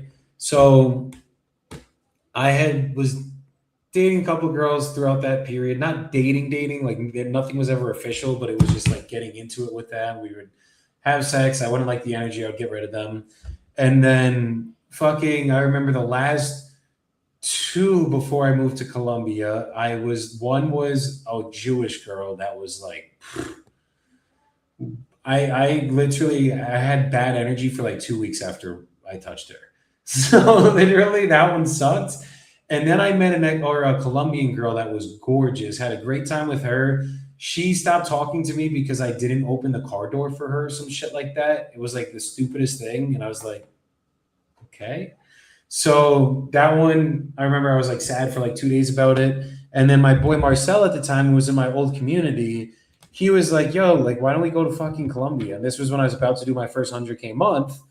And I was like, yeah, fuck it. Let's go to fucking Colombia. Sure. Like, I'm down. I've been here. Everyone's been telling me I got to do it. It's on my bucket list. So let's fucking go. So the goal was to go for a month. I stayed for 2. I met my wife a month in, and literally like the first month in, honestly, was kind of miserable. Like I wasn't that happy here in Colombia at all. Because like, guys, when I went to Ecuador, I was a god. Like there are not American men there that much. So like everywhere I went, I was breaking necks. And this isn't me being cocky or exaggerating. Like I swear to God, it was like I was the shit in Ecuador. I could go to any girl I wanted. It was like the peakiest level of my life in terms of like where I was like a player and could get any woman I wanted. Unless you had a boyfriend, obviously. Went to Colombia, that was not the case. So like I was in El Poblado, I was in the middle of the shits, and there were gringos fucking all over the place. we were going out. Like I met a couple girls. Like I had some fun, whatever. But like I couldn't meet anyone of substance yet. And every girl I was meeting was just like bougie, and I'm like, oh, like you guys are like Americanized. Like what the fuck is going on here? Little did I know I was in the worst part of Medellin to meet anyone because that was like the tourist and the sex capital part of the fucking world. So yeah, I didn't really hit it off with anybody. I remember literally like right before I met my wife, I was like, we had gone out like a night before, 2 nights before. I was like kind of miserable, like literally. And then I went on this hike with my friends, and my boy Marcel, I remember the first time we went on the hike was like, bro, there's the most beautiful women you'll ever see up here. Marcel's gay, but he was just like whatever, like you got to go on this hike. And I literally was going with no intention to meet anyone. Obviously, if I met someone, I was like, let's go. Get to the top of the hill. I see my fucking, I didn't even see my wife yet. I saw her best friend, the other one. And I think I just like didn't register my wife because she was walking with 2 kids. And I'm like, oh, that one has kids? Fuck, no, I'm not about to be a stepdad. Because at this time, I already decided I was not going to be a stepdad. So I look at my boy Jesse James, shout out my brother. I was like, yo, we got to go up to these girls. They're hot as shit, bro. Let's go. So we're at the top of the hill. I literally just got done like asphyxiating and shit. I'm like it was Tres Cruces is a hard fucking hike, guys. Like really hard. It's like dirt the entire way up and stairs going the entire way up for like a mountain that's like this basically. I can't show it here like this. So whatever. See them. We go up to them. Talk to my Jesse runs up to the really bad one and fucking literally goes right up to her. They start talking, whatever. Like I think she was taking a picture. He gets in her picture. And then I go up to my wife's friend first. I'm like, oh, what's your name? Whatever. I like looked at her. I'm like, I don't think this is my type. And then I look to the right and I'm like, oh, well, what's your name? And she's like, Cielo, like in like the highest pitched voice. And I'm like Cielo? Like you mean like heaven? Because that's what Cielo means. And the only reason I knew was because one of the girls at the time that I was talking to used to call me Mi Cielo. And I'm like, what does that mean? Fucking Google Translate means my heaven. I'm like, okay. So I meet Cielo and she's like, that's her name. End up talking to her literally like from the second we started talking until whatever, we literally talked for probably an hour straight at the top of the mountain. There was like this shop at the top of the mountain. You could get like a fruit bowl and stuff, or like it's called a salpicon, which is like fruit that sits in juices for days, kind of like marinades. And then they could put ice cream in it, cheese in it, whatever you want. It's fucking dope. Had one of those with her. We were talking. Shut up, Jordan. I don't know your weird cheese problem. Fucking, we were having a good time talking, whatever, and then just really fucking hit it off. And then we ended up going out after that, the whole nine. She had a boyfriend at the time, though, guys. So the first thing she asked was, "Do you have a girlfriend?" And I'm like, "No." "Do you have a boyfriend?" She's like, "Yeah," but she's like, "He sucks, and I'm probably breaking up with him very soon." And long story short, she had just found out he cheated on him, was like on the verge of breaking up with her. He had cheated on her, was on the verge of breaking up with him. And yeah, so literally 3 weeks later, we were kind of starting to date and then got really serious really quick. And then basically the next time I moved back, she moved in with me and the rest was history. Like I literally made her move in with me. She got rid of her lease and never looked back. And now I'm in Colombia. Viva la Colombia. Life happens fast. Really fast. Yes, it does. Yes, it does. We just went through Joey's life, start to finish, in less than 90 minutes. So to sum up someone's pretty much the bullet points of their entire life in that time, plus the significant changes that you've had, goes to show life happens fast. Before you know it, it changes aggressively. Very aggressively. Very aggressively. Really good. Next thing you know, you're fucking married to a Colombian speaking fluent Spanish in fucking Colombia. Like, what the fuck? Yeah, that's a lot. That's fire, bro. Appreciate you sharing all of that. Yeah, appreciate you. That's cool. It's like it kind of makes sense when you tie it all together of like, who is Joey? You know, it's just 100%. it's exciting to hear people's stories, and I think there's so many learning experiences you could take from it. I'm sure you were learning as you were going through it. Jordan, sure you have a couple questions. I definitely have a couple. I knew he was gonna say that. Let's Yeah. hear it. I got more than a couple, but I'm trying to like put emojis on the most important so we don't go crazy and be here for 4 hours. Yeah, we could be here for 4 hours. Um, This is already going. All right, I got a couple that I want to ask, but I think I want to start with this one, which is actually surprising based on everything I want to ask. So Ross brought this up earlier too. It seems like from like late high school on until moving to Columbia, a lot of women in your life, a lot of friends that were men, although they were toxic friends who basically fucking treated you like shit, just party homies, partners in crime. I get it, been there. But it seems to me that it was not very often that Joey was alone, right? So I'm curious about that. Did you have a problem with being alone? Fuck And yeah. and if so, like why? Is that fear? What were you afraid of when it was quiet, when there was no girl, no homies, no substance, and it was just Joey?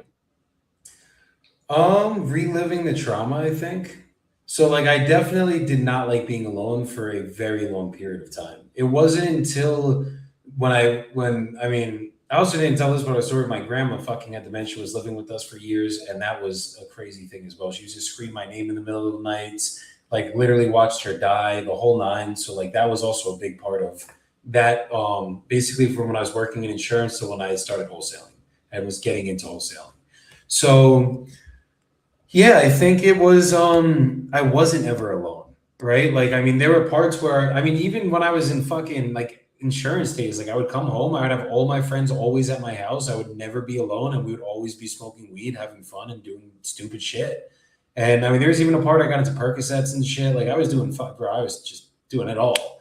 And I don't think I wanted to be alone. I don't think at that time I was ready to be alone. I don't think I was ready to I just used to always say that like if I'm not stoned, my thoughts are going to go crazy and I'm going to have to relive the past. And now that I am older and I've gone through a lot of self work and self healing, I've kind of accepted it. You know what I mean? Where it's like, it's not trauma anymore. We were on a mushroom trip the other day and I was guiding the trip. And I literally, like in the middle of the trip, was able to go over some parts of my story, but in an educating way where it's like this isn't like I'm good, guys. I'm fucking happy. I also realized some part along the way that I have more strength than most people because of what I went through, right? Where it was like literally I went through so much shit from the time I was like technically 2 to the time I was fucking I don't know 25, where 25 to 30 was just self-realization and understanding like I'm fucking good. Like life is great. I fucking once I got out of that house, I was fucking good. I just had too much freedom at the time and then started getting into the drugs. And like for part of it, it was for fun, honestly. I love being fucked up. I enjoyed it. I love the feeling of being fucked up. And then eventually it turned into like an excuse as to like, no, I need to be fucked up or I can't sleep. And then, yeah, I think I just couldn't be alone for a long time. Once I finally was alone, which was COVID time, after I broke up with my ex, I needed that. I really fucking needed that. And even though a lot of like for a little bit I was high, and then after I broke up with my ex, I fully quit weed and did that on my own and really went for like long periods of time without smoking weed. And then I would like get back into it recreationally. But at that point, it wasn't like I need to smoke weed to sleep. It was like I just love being high and I fucking was smoking. So that was the battle from 25 to 30 was literally, I mean, I'm still technically battling it today, which is quitting weed fully. I mean, I don't smoke anymore. I haven't thought about it. I'm good with it now. I'm fully at peace with it. But literally, you guys know I stopped smoking fucking a month and a half ago now. So it's still new. I still got to get over it. But yeah, I think a big part of that was I just did not want to be alone at the time because I didn't want to deal with my thoughts. like the silence is loud in those moments, right?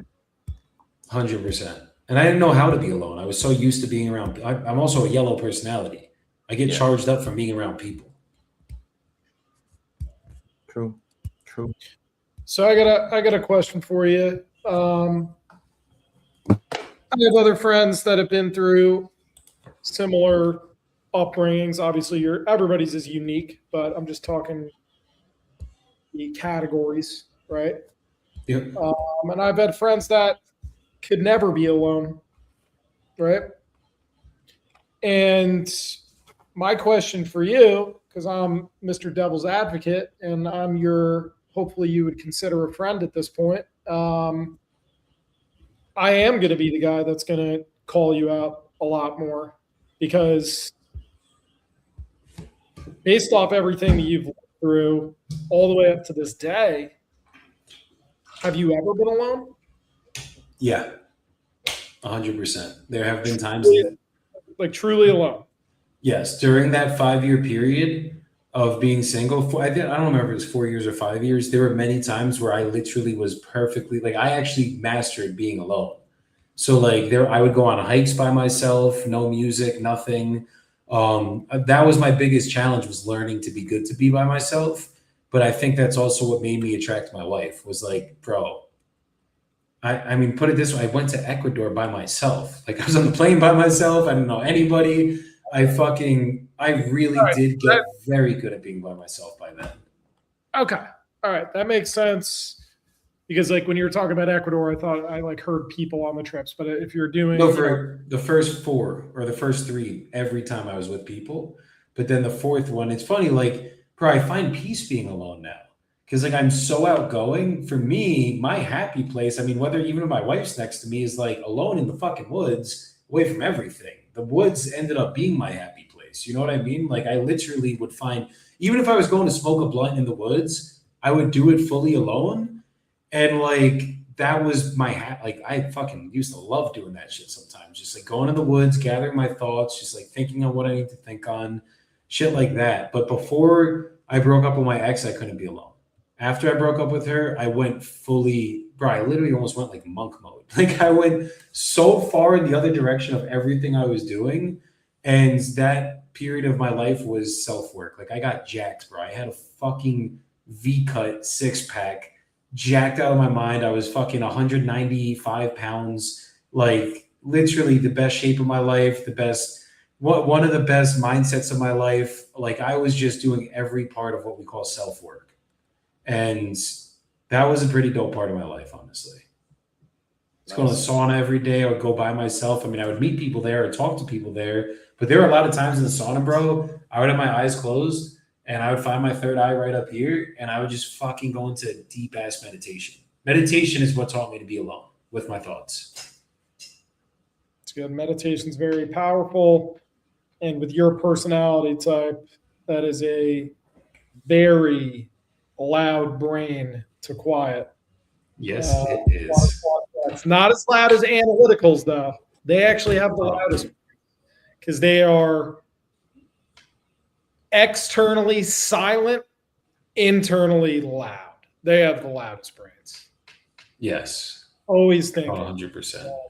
So it could be louder. Yours is pretty freaking loud with your personality style, though.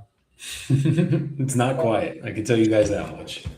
Yeah, I was just making sure because there's a couple things that always concern me with people that are people, right?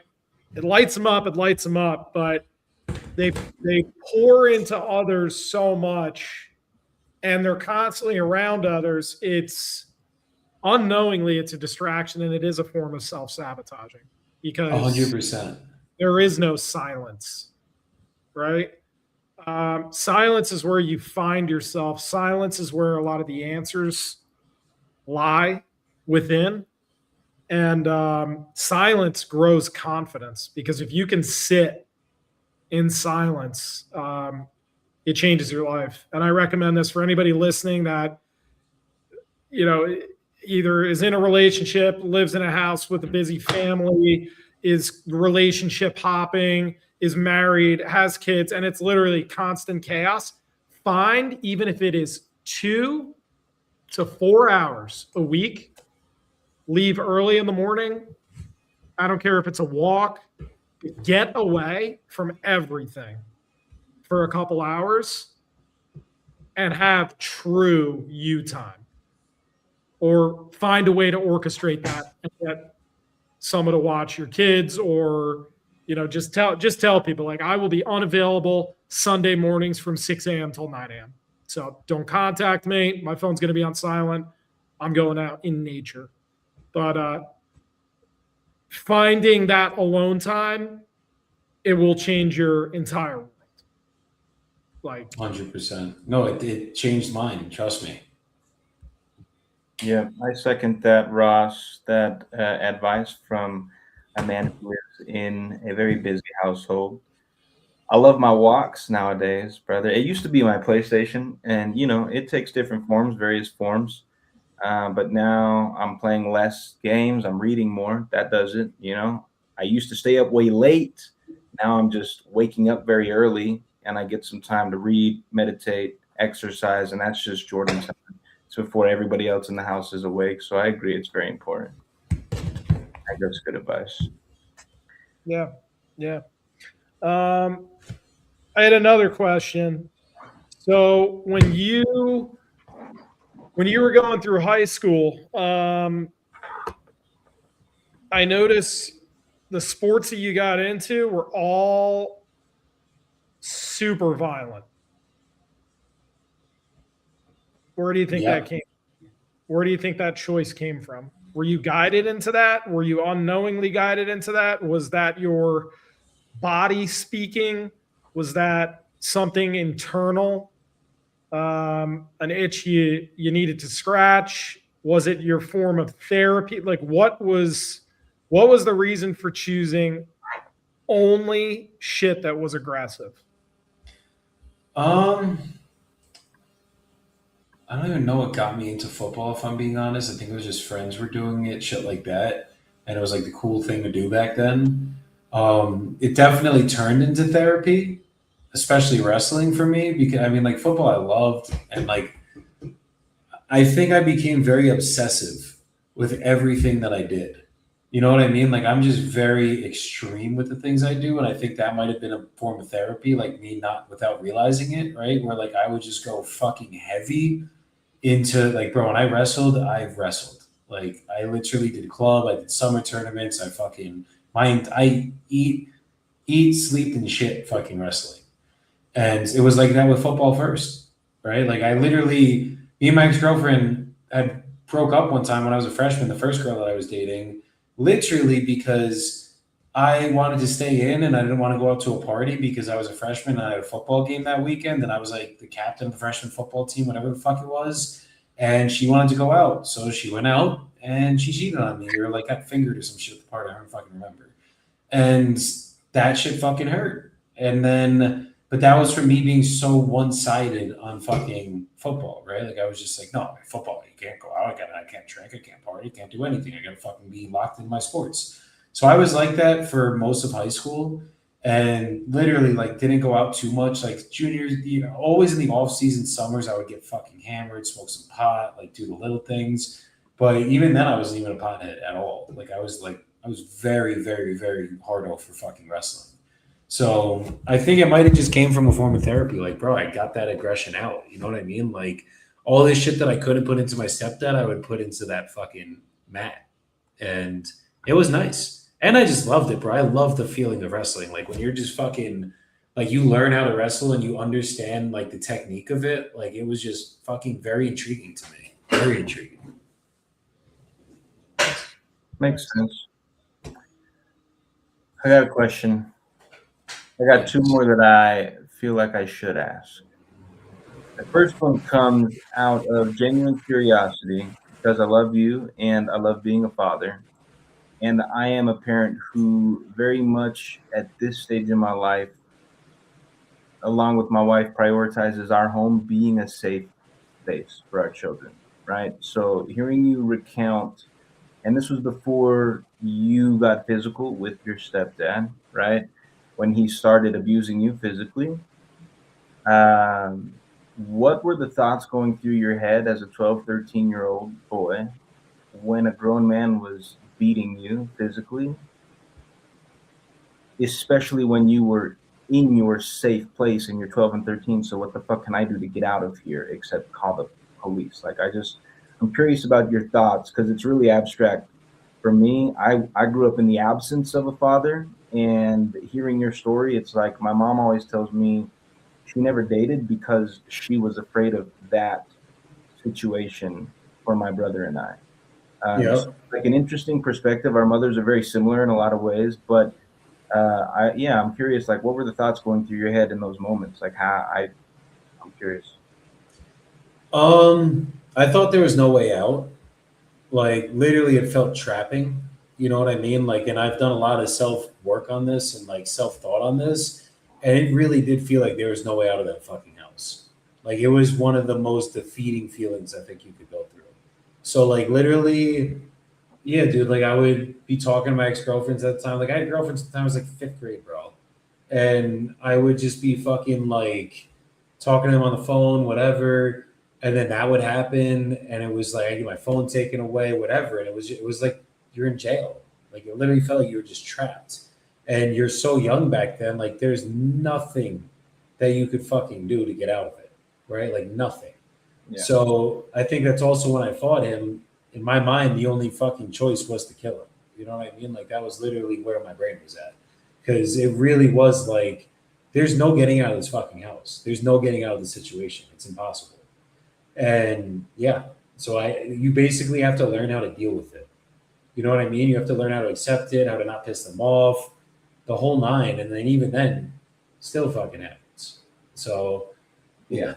Which that's a crazy thing to think about for me. I have a 13-year-old, and we got, it's a safe place here. There's a lot of love in our house. We're very close. We talk to our kids a lot, especially our teenager. And it's like to imagine my 13-year-old compartmentalizing something like that in her brain that's so undeveloped right now is just wild. And yeah, it's hard for me to understand, but hearing your perspective on it, yeah, it's amazing that you were able to get out of that and work through that, but also completely understandable how the visceral reaction came about, because yeah, you're a prisoner, but it's worse than prison because you're a child and you can't understand shit at that age, really. Like, why is this happening? The fuck? What did I do? I didn't do shit. So yeah, no, I appreciate you sharing that, bro. Oh, 100%. And it was like, I'm very grateful that it happened. Like extremely grateful that it happened. As fucked up as it was, like you're supposed to go through shit like that. It's just meant to happen. Like God doesn't give you a battle that you can't handle. So obviously we were meant to handle that battle. Same thing when my grandma got dementia, same thing when my dad has Alzheimer's. We were meant to handle those battles. So it's like as shitty as it was back then, as much self-work as I've had to do to get me out of it, look, if that didn't happen, something else would have. You know what I mean? We all have our own shit. We all have our own drama or trauma. And no matter what, something was going to happen. But I'm grateful it did, because, as we always say, the depth of your struggle will lead to the height of your success. And you guys know my mindset with a lot of the shit that we deal with on a daily basis in business, trying to help other people, the whole nine. And thank God I did go through it, bro. Because like now going broke is gonna kill me. Like the fuck out of here, bro. Like someone yelling at me on the phones is gonna hurt me. Like that's why I've had such thick skin, and then that's why also sometimes I can't understand when people don't have that thick skin as I do, because it's like bro, just you're good. They told you to fuck off. Cool. Talk to the next person. What the fuck are you getting upset over? But maybe that's part of my journey too, that I got to start understanding, is like not everyone has had to deal with the shit I've had to deal with, and especially the bullying from. I mean, it wasn't just physical abuse; it was verbal abuse, a lot, right? Like I was called a dumbass the entire time, a duck ass, like whatever fucking stupid shit came up in his brain. That's also why I curse so much, and that's probably something I should work on. Was he was a fucking truck driver, bro? Like he would curse for fucking everything.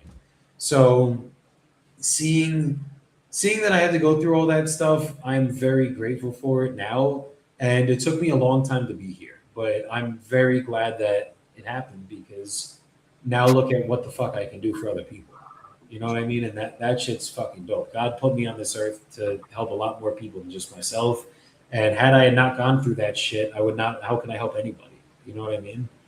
Yeah, 100%, bro. Good perspective after that. All right, I got one more. And it's about Mama Bear.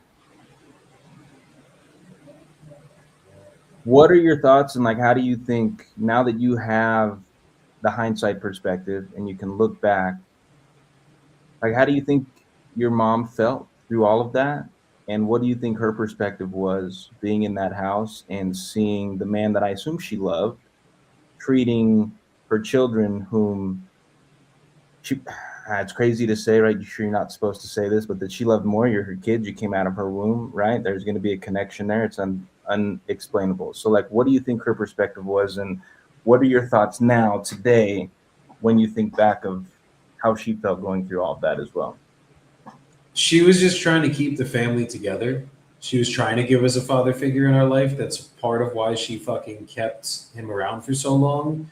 She also fucking thought he was bringing money to the table, and we were like, she was bringing in a good amount of money, but our property taxes were fucking ridiculously high. I mean, bro, we lived in like a beautiful, like 5,000 square foot fucking house. So like, it wasn't like we grew up like, bro. My dad back then, he had a business. He was fucking killing it before they got the divorce. So I think for 20 years, 18 years, she was trying to hold up that crop of cards, and she would do anything to keep that image together. Didn't want to lose that image of like that beautiful house because, like, bro, my mom grew up in a two-family house. She didn't have money growing up. She fucking built everything with her own hands. So I think her just trying to keep it all together was part of it. And I also think a lot of it was, bro, she was just so focused on fucking bringing in the money.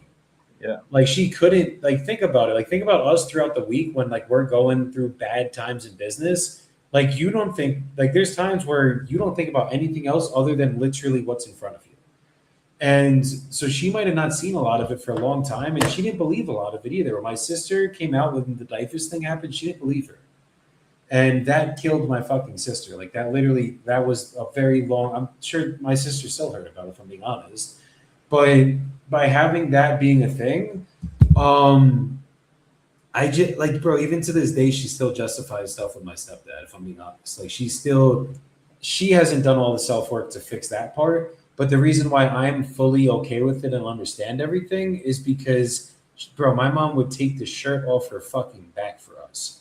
Like, my mom is literally one of the, like, she fucking supported me before anyone in the business. She literally is one of those people that just, like, she did hold it all together. And even though it sucked at times, even though it was fucking hard as shit, like going through all that stuff, the whole nine, and there was parts where she took his side over ours, she was just blinded and didn't understand what was going on. And that's what made me have to understand the whole thing about it. And that's why I have forgiven her fully now. And our relationship's very good now. But it took a long time to get there. And trust me, fucking, when I was living in that house, there were times where me and her would get in screaming battles with each other, and like fucking just violent screaming battles. And like, I had a lot of anger towards her. I would scream at the top of my lungs at her, the whole nine. And it was bad for a while. So I think just her, just having an understanding of her now and what she went through and how she still has her journey to get through as well, even though she's been out of it for years. I think she's been getting better and been going through it a lot more. And now she's my sister's baby to take care of. And she's the best grandma that baby could have. Like, literally fucking, she fucked up with us and is doing great with her. But she didn't fuck up with us because look at me now. I'm fucking, I'm living a beautiful life. So by going through all, they say good times create weak people create bad times, and bad times create strong people, and strong people create good times. And it couldn't be more fucking true. And that's why when I raise my kids, I'm terrified of raising them and coddling them too much.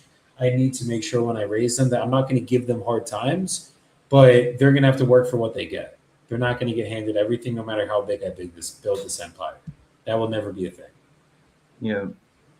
I love it, bro. First of all, major shout out to moms. Yeah.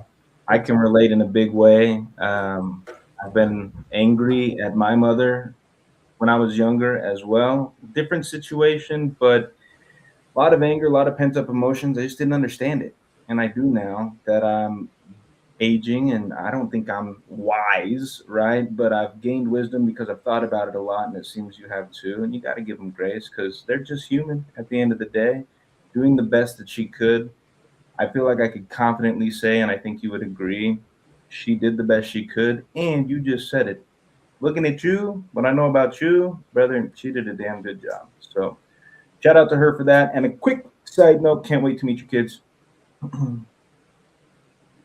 Couple years, Poppy. Couple years. Couple of years, puppy.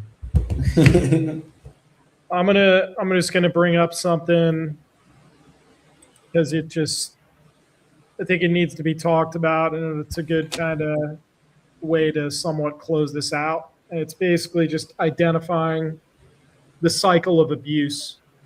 So the cycle of abuse is pretty crazy, and most people don't know they're even in it. And essentially, this was written by a psychologist or identified by a psychologist, Lenore Walker, back in the day. And essentially, the first thing is tensions build. So there's tension buildup, and essentially, the abuser creates tension, and the survivor's stress builds up. The second step, or the second phase of this cycle, is there is an incident. So the abuser lashes out, and that's through physical, verbal, psychological, sexual, any sort of abuse tactics to dominate. It's all about actually control, believe it or not. The third part in the cycle is reconciliation. So that's when the abuser makes excuses or attempts to apologize for the incident, and then they start gaslighting and basically downplay things like nothing happened, we're fine, right? And then finally, there is calmness. This is also known as the honeymoon phase, where things seem peaceful, maybe even better than they were before. But often this doesn't last long before the cycle begins again, and then tension builds. So tension, the incident, reconciliation, calmness, and then the incident again. And it's just over and over and over again.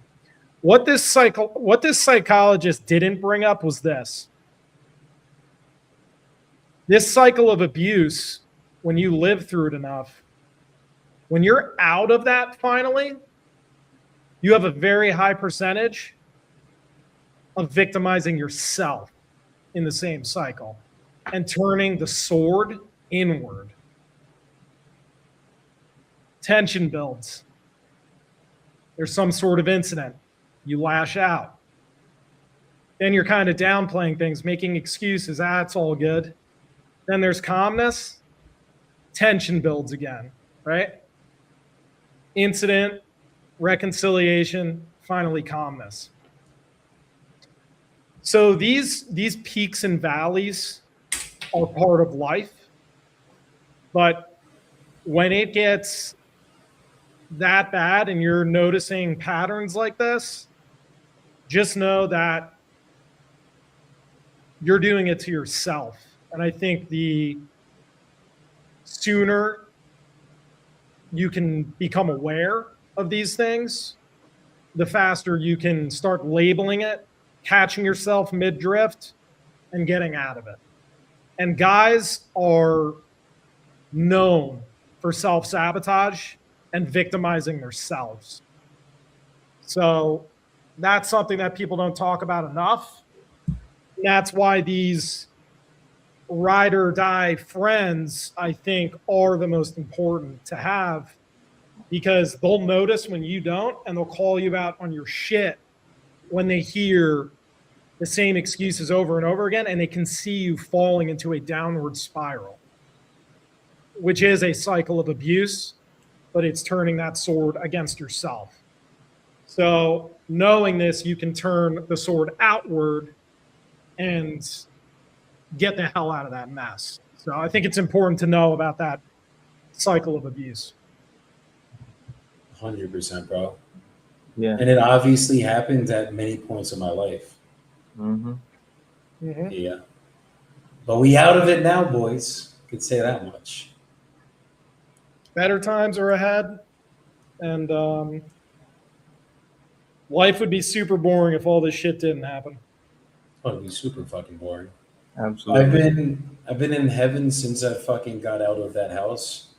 And I think for years I didn't realize it, but I'm definitely starting to realize it. Like literally every day of my life is fucking heaven now. It's like I don't have to deal with that anymore. You know what I mean? Like I don't have to go to bed, and I think that led to the insomnia too. Was just going to bed not in the pride. At times I would wake up getting water thrown on me. You know what I mean? Like literally, I can sleep at peace now. I can be good now, and that's a fucking beautiful place to fucking be in. 100%. And literally in heaven and married heaven. A lot of heaven going on. Whole lot of heaven going on, boys. Had to throw in some literalisms. Yeah, A lot of heaven. dude, it's a fucking blessing. I love it, man. Excellent. Well, I've said my part. You kind of heard how I'm closing it out on my end, so I'm going to shut the fuck up. Jordan, what you got? And Joey, why don't you say the last words?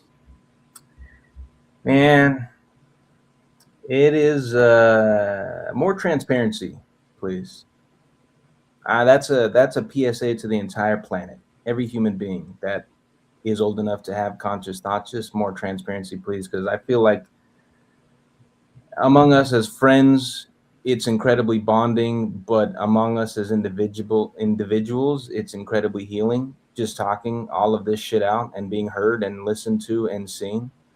So yeah, I just appreciate you both for sharing across these couple episodes. I appreciate the opportunity to do so myself, and I'm grateful to be here at this season for y'all's journey, and grateful for y'all here in mine. Grateful to just have a season and a journey and to still be on it. It's pretty beautiful, man. I love it. Fuck yeah, 100%. And look, I'm grateful for you guys being here late at night, letting me share my story. I don't think I've shared this ever to most people. I am an open book when it comes to this stuff. So those of you guys listening, if anyone ever needs help getting through anything, I'm always here for you guys, 100%. And just understand, we all got our own shit going on. Like every single one of us. If you see someone with a big ass smile on your face, it doesn't mean they don't got their own demons as well. But that also means that because we all have our own shit going on, stop bitching about your shit. Stop fucking feeling sorry for yourself because someone next to you probably has it just as bad, if not worse. And you can play the blame game or the compare game or any of it, but it's not going to get you anywhere. You can think you have it worse than everybody, but you don't.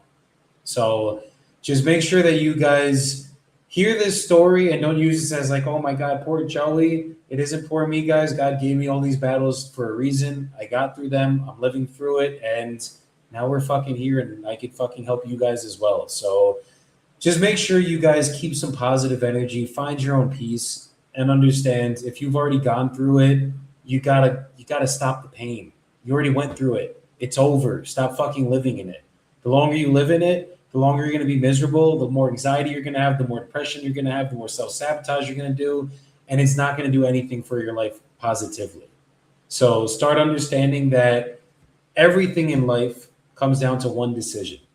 And that decision is, do I look at things that happen to me and look at them as if it's a bad thing and look at them negatively? Or do I understand everything happens for me and it's a positive thing and I can learn a lesson from anything that's happening? So that choice is up to you guys. I leave that decision up to everybody here. But that decision really is the control you have. Do not focus on things that are out of your control. Focus on things that are in your control, and you're going to live a hell of a lot more at peace. So, boys, I think we're done sharing enough about our personal lives. Not going in the past anymore for the rest of our lives. Now we're just going forward. We're going to take this podcast and fucking show people what they can do, show people how positive thinking can help them, and just show people how fucking they can change their lives too, as long as they just use what's up here and stop being a little bitch and getting the fuck out of their comfort zones. Thanks for coming on today, boys. Thanks for listening, everybody, and peace the fuck out, guys. Go have a go week and a go weekend.